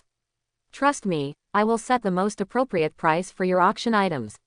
Loggins' face was filled with a trademark smile. I don't know what item you want to auction, sir. Ron said nothing, silently pulled out the Thunderfire sword and handed it to Loggins. The reputation of the Bohemia Auction House is quite good, but even so, Ron is still tense and ready for battle at any time. Loggins understood Ron's vigilance. Many people are afraid that their treasures will be robbed. However, they underestimate the Bohemia auction. As the largest and most prestigious auction house in Granville, it is not just any rubbish that can cause trouble. Redbud Auction Interest. At least, Loggins didn't think Ron could come up with anything that would make him scream. He took the sword and glanced at it casually. His hand shook and the Thunderfire sword almost fell to the ground. The slight contempt in his eyes suddenly couldn't be maintained. He swallowed hard and even rubbed his eyes vigorously with one hand, as if he had seen something wrong. A long time passed before Loggins spoke in a trembling voice. Thunderfire sword, a purple excellent grade magic sword. Strengthen, +10. By the end, the voice was a little hoarse. Purple grade equipment is not uncommon. On the Bohemia side, purple grade equipment with inferior attributes is not eligible to be listed in the auction. But, strengthen +10. This is outrageous. There are only a few pieces of equipment worth 10 in the entire kingdom. Who is the man in front of me that he can actually produce such an exaggerated weapon? Wouldn't it be a waste to add 10 to a purple weapon? His fingers grasped the hilt of the sword hard, and Loggins's palms were covered with sweat. He was afraid that he would accidentally drop the Thunderfire sword on the ground. If it fell into a gap, it would be a big loss. Sir, I would like to ask you, where did you get this weapon? I strengthened it myself. Strengthen it yourself. Loggins looked in disbelief. As a priest, what do you do to strengthen a magic sword? Are you able to hold on after eating enough? Ron's face showed a hint of helplessness, and he spread his hands. I was originally going to strengthen a magic book.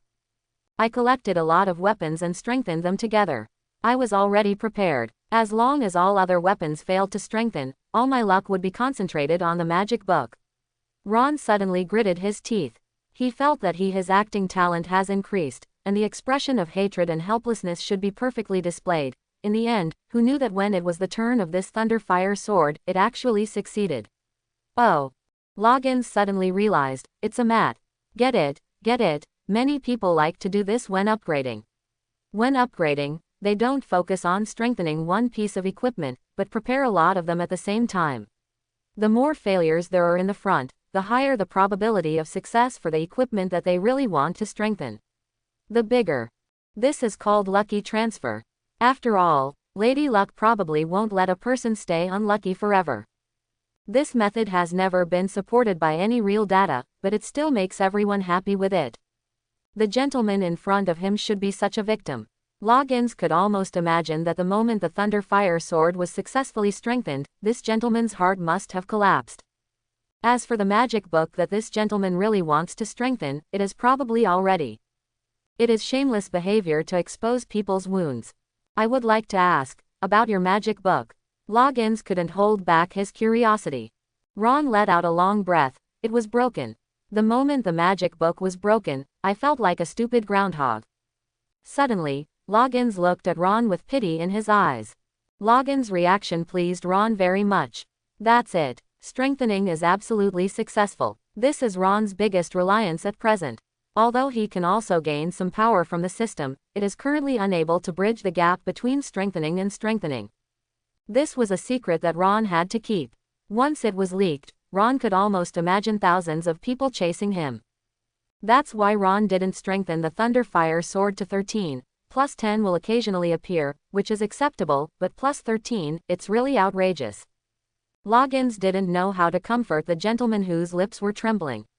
After a while, he forced a smile and said, "Sir, you don't have to be upset, really. Although your magic book is gone, this Thunderfire sword will definitely be sold for a price that will shock you. All your losses will be compensated, and you can even make a lot of money. It's just that this piece of equipment is too special. I don't think anyone in Larnaca City can afford this piece of equipment at the moment. Even if they can, the price won't be raised too high. So, I don't recommend that you participate in the auction right away. If you trust the Bohemia auction house, you can keep the Thunderfire sword with us temporarily. We will spend a period of time promoting it, and then all the entire Granville Kingdom will be all the rich people are attracted, and the more people compete, the higher the value of this sword will be. The equipment that adds 10 points hasn't appeared in how many years? Loggins didn't expect that he could actually handle such an excellent weapon. He could almost imagine that 10 days and a half later, in Larnaca City, all the rich people in the Granville Kingdom would desperately compete for the Thunderfire sword. It was already late at night when Ron left the auction house. He believed in the credibility of the Bohemia auction house so much that he signed a contract with the Bohemia auction house, stipulating that once the Thunderfire sword was lost, Bohemia would compensate twice the average price of the Purple Excellent plus 10 weapons.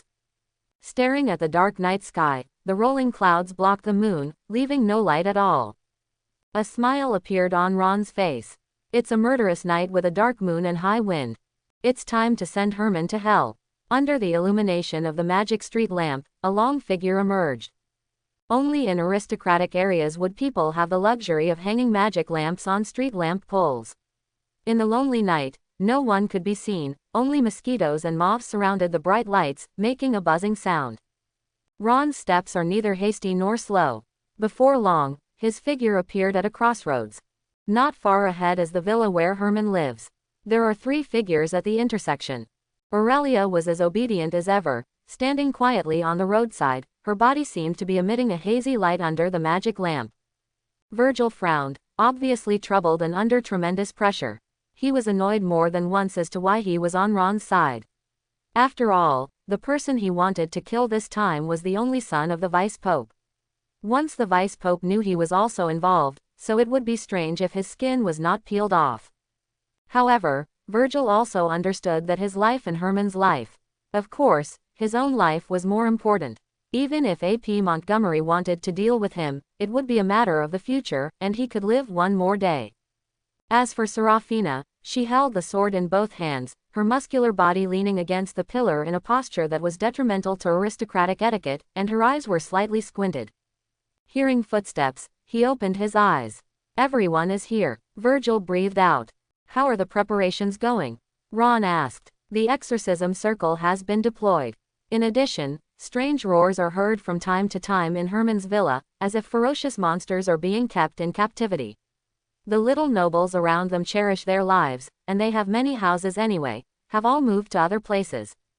Now, I have sealed the surrounding area with a magic circle. No one can get close unless they are stronger than me. Ron nodded and looked at Serafina. I'm also ready here, in the best fighting condition. Serafina said quietly, her eyes falling on Ron. Are you sure you don't need me to kill Herman? Ron shook his head. I'll take care of it, Herman. You just need to stop those people who may jump out at any time and save Herman. Serafina frowned slightly. Who is the person you said would suddenly appear to save Herman? Who knows? Ron smiled lightly. It's destiny. This is fighting against destiny. Aurelia began to chant a long spell. A halo of light swayed around the four people. Psalm, where the dawn shines. Effect. It can eliminate the fear of friendly units in a large area around it, increase the physical recovery of all friendly units by 10%, and increase the magic power recovery by 10%. Then, her tone suddenly became brisk, and there seemed to be a breeze blowing around her. Psalm, the wind favors you. Effect. Speed increased by 30%. In the next subject, Aurelia's voice became passionate and fanatical. Psalm, the roar of war. Effect. Strength increased by 30%. It took 3 days for Aurelia to master another chant.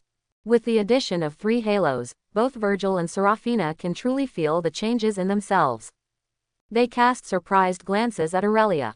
Who would have thought that this little-known nun could actually have such hidden power? This is a psalm that many high-ranking bishops and archbishops have failed to master. Ron also had a smile on his face, feeling the improvement in his body, and his confidence increased a bit. Aurelia's chant, Virgil's magic blockade, the heroic knight Serafina's raiding formation, plus the divine-favored messenger Agnes. In order to kill Herman, Ron had prepared so much, which was considered an honor for him. Without any further hesitation, Ron walked towards Herman's villa.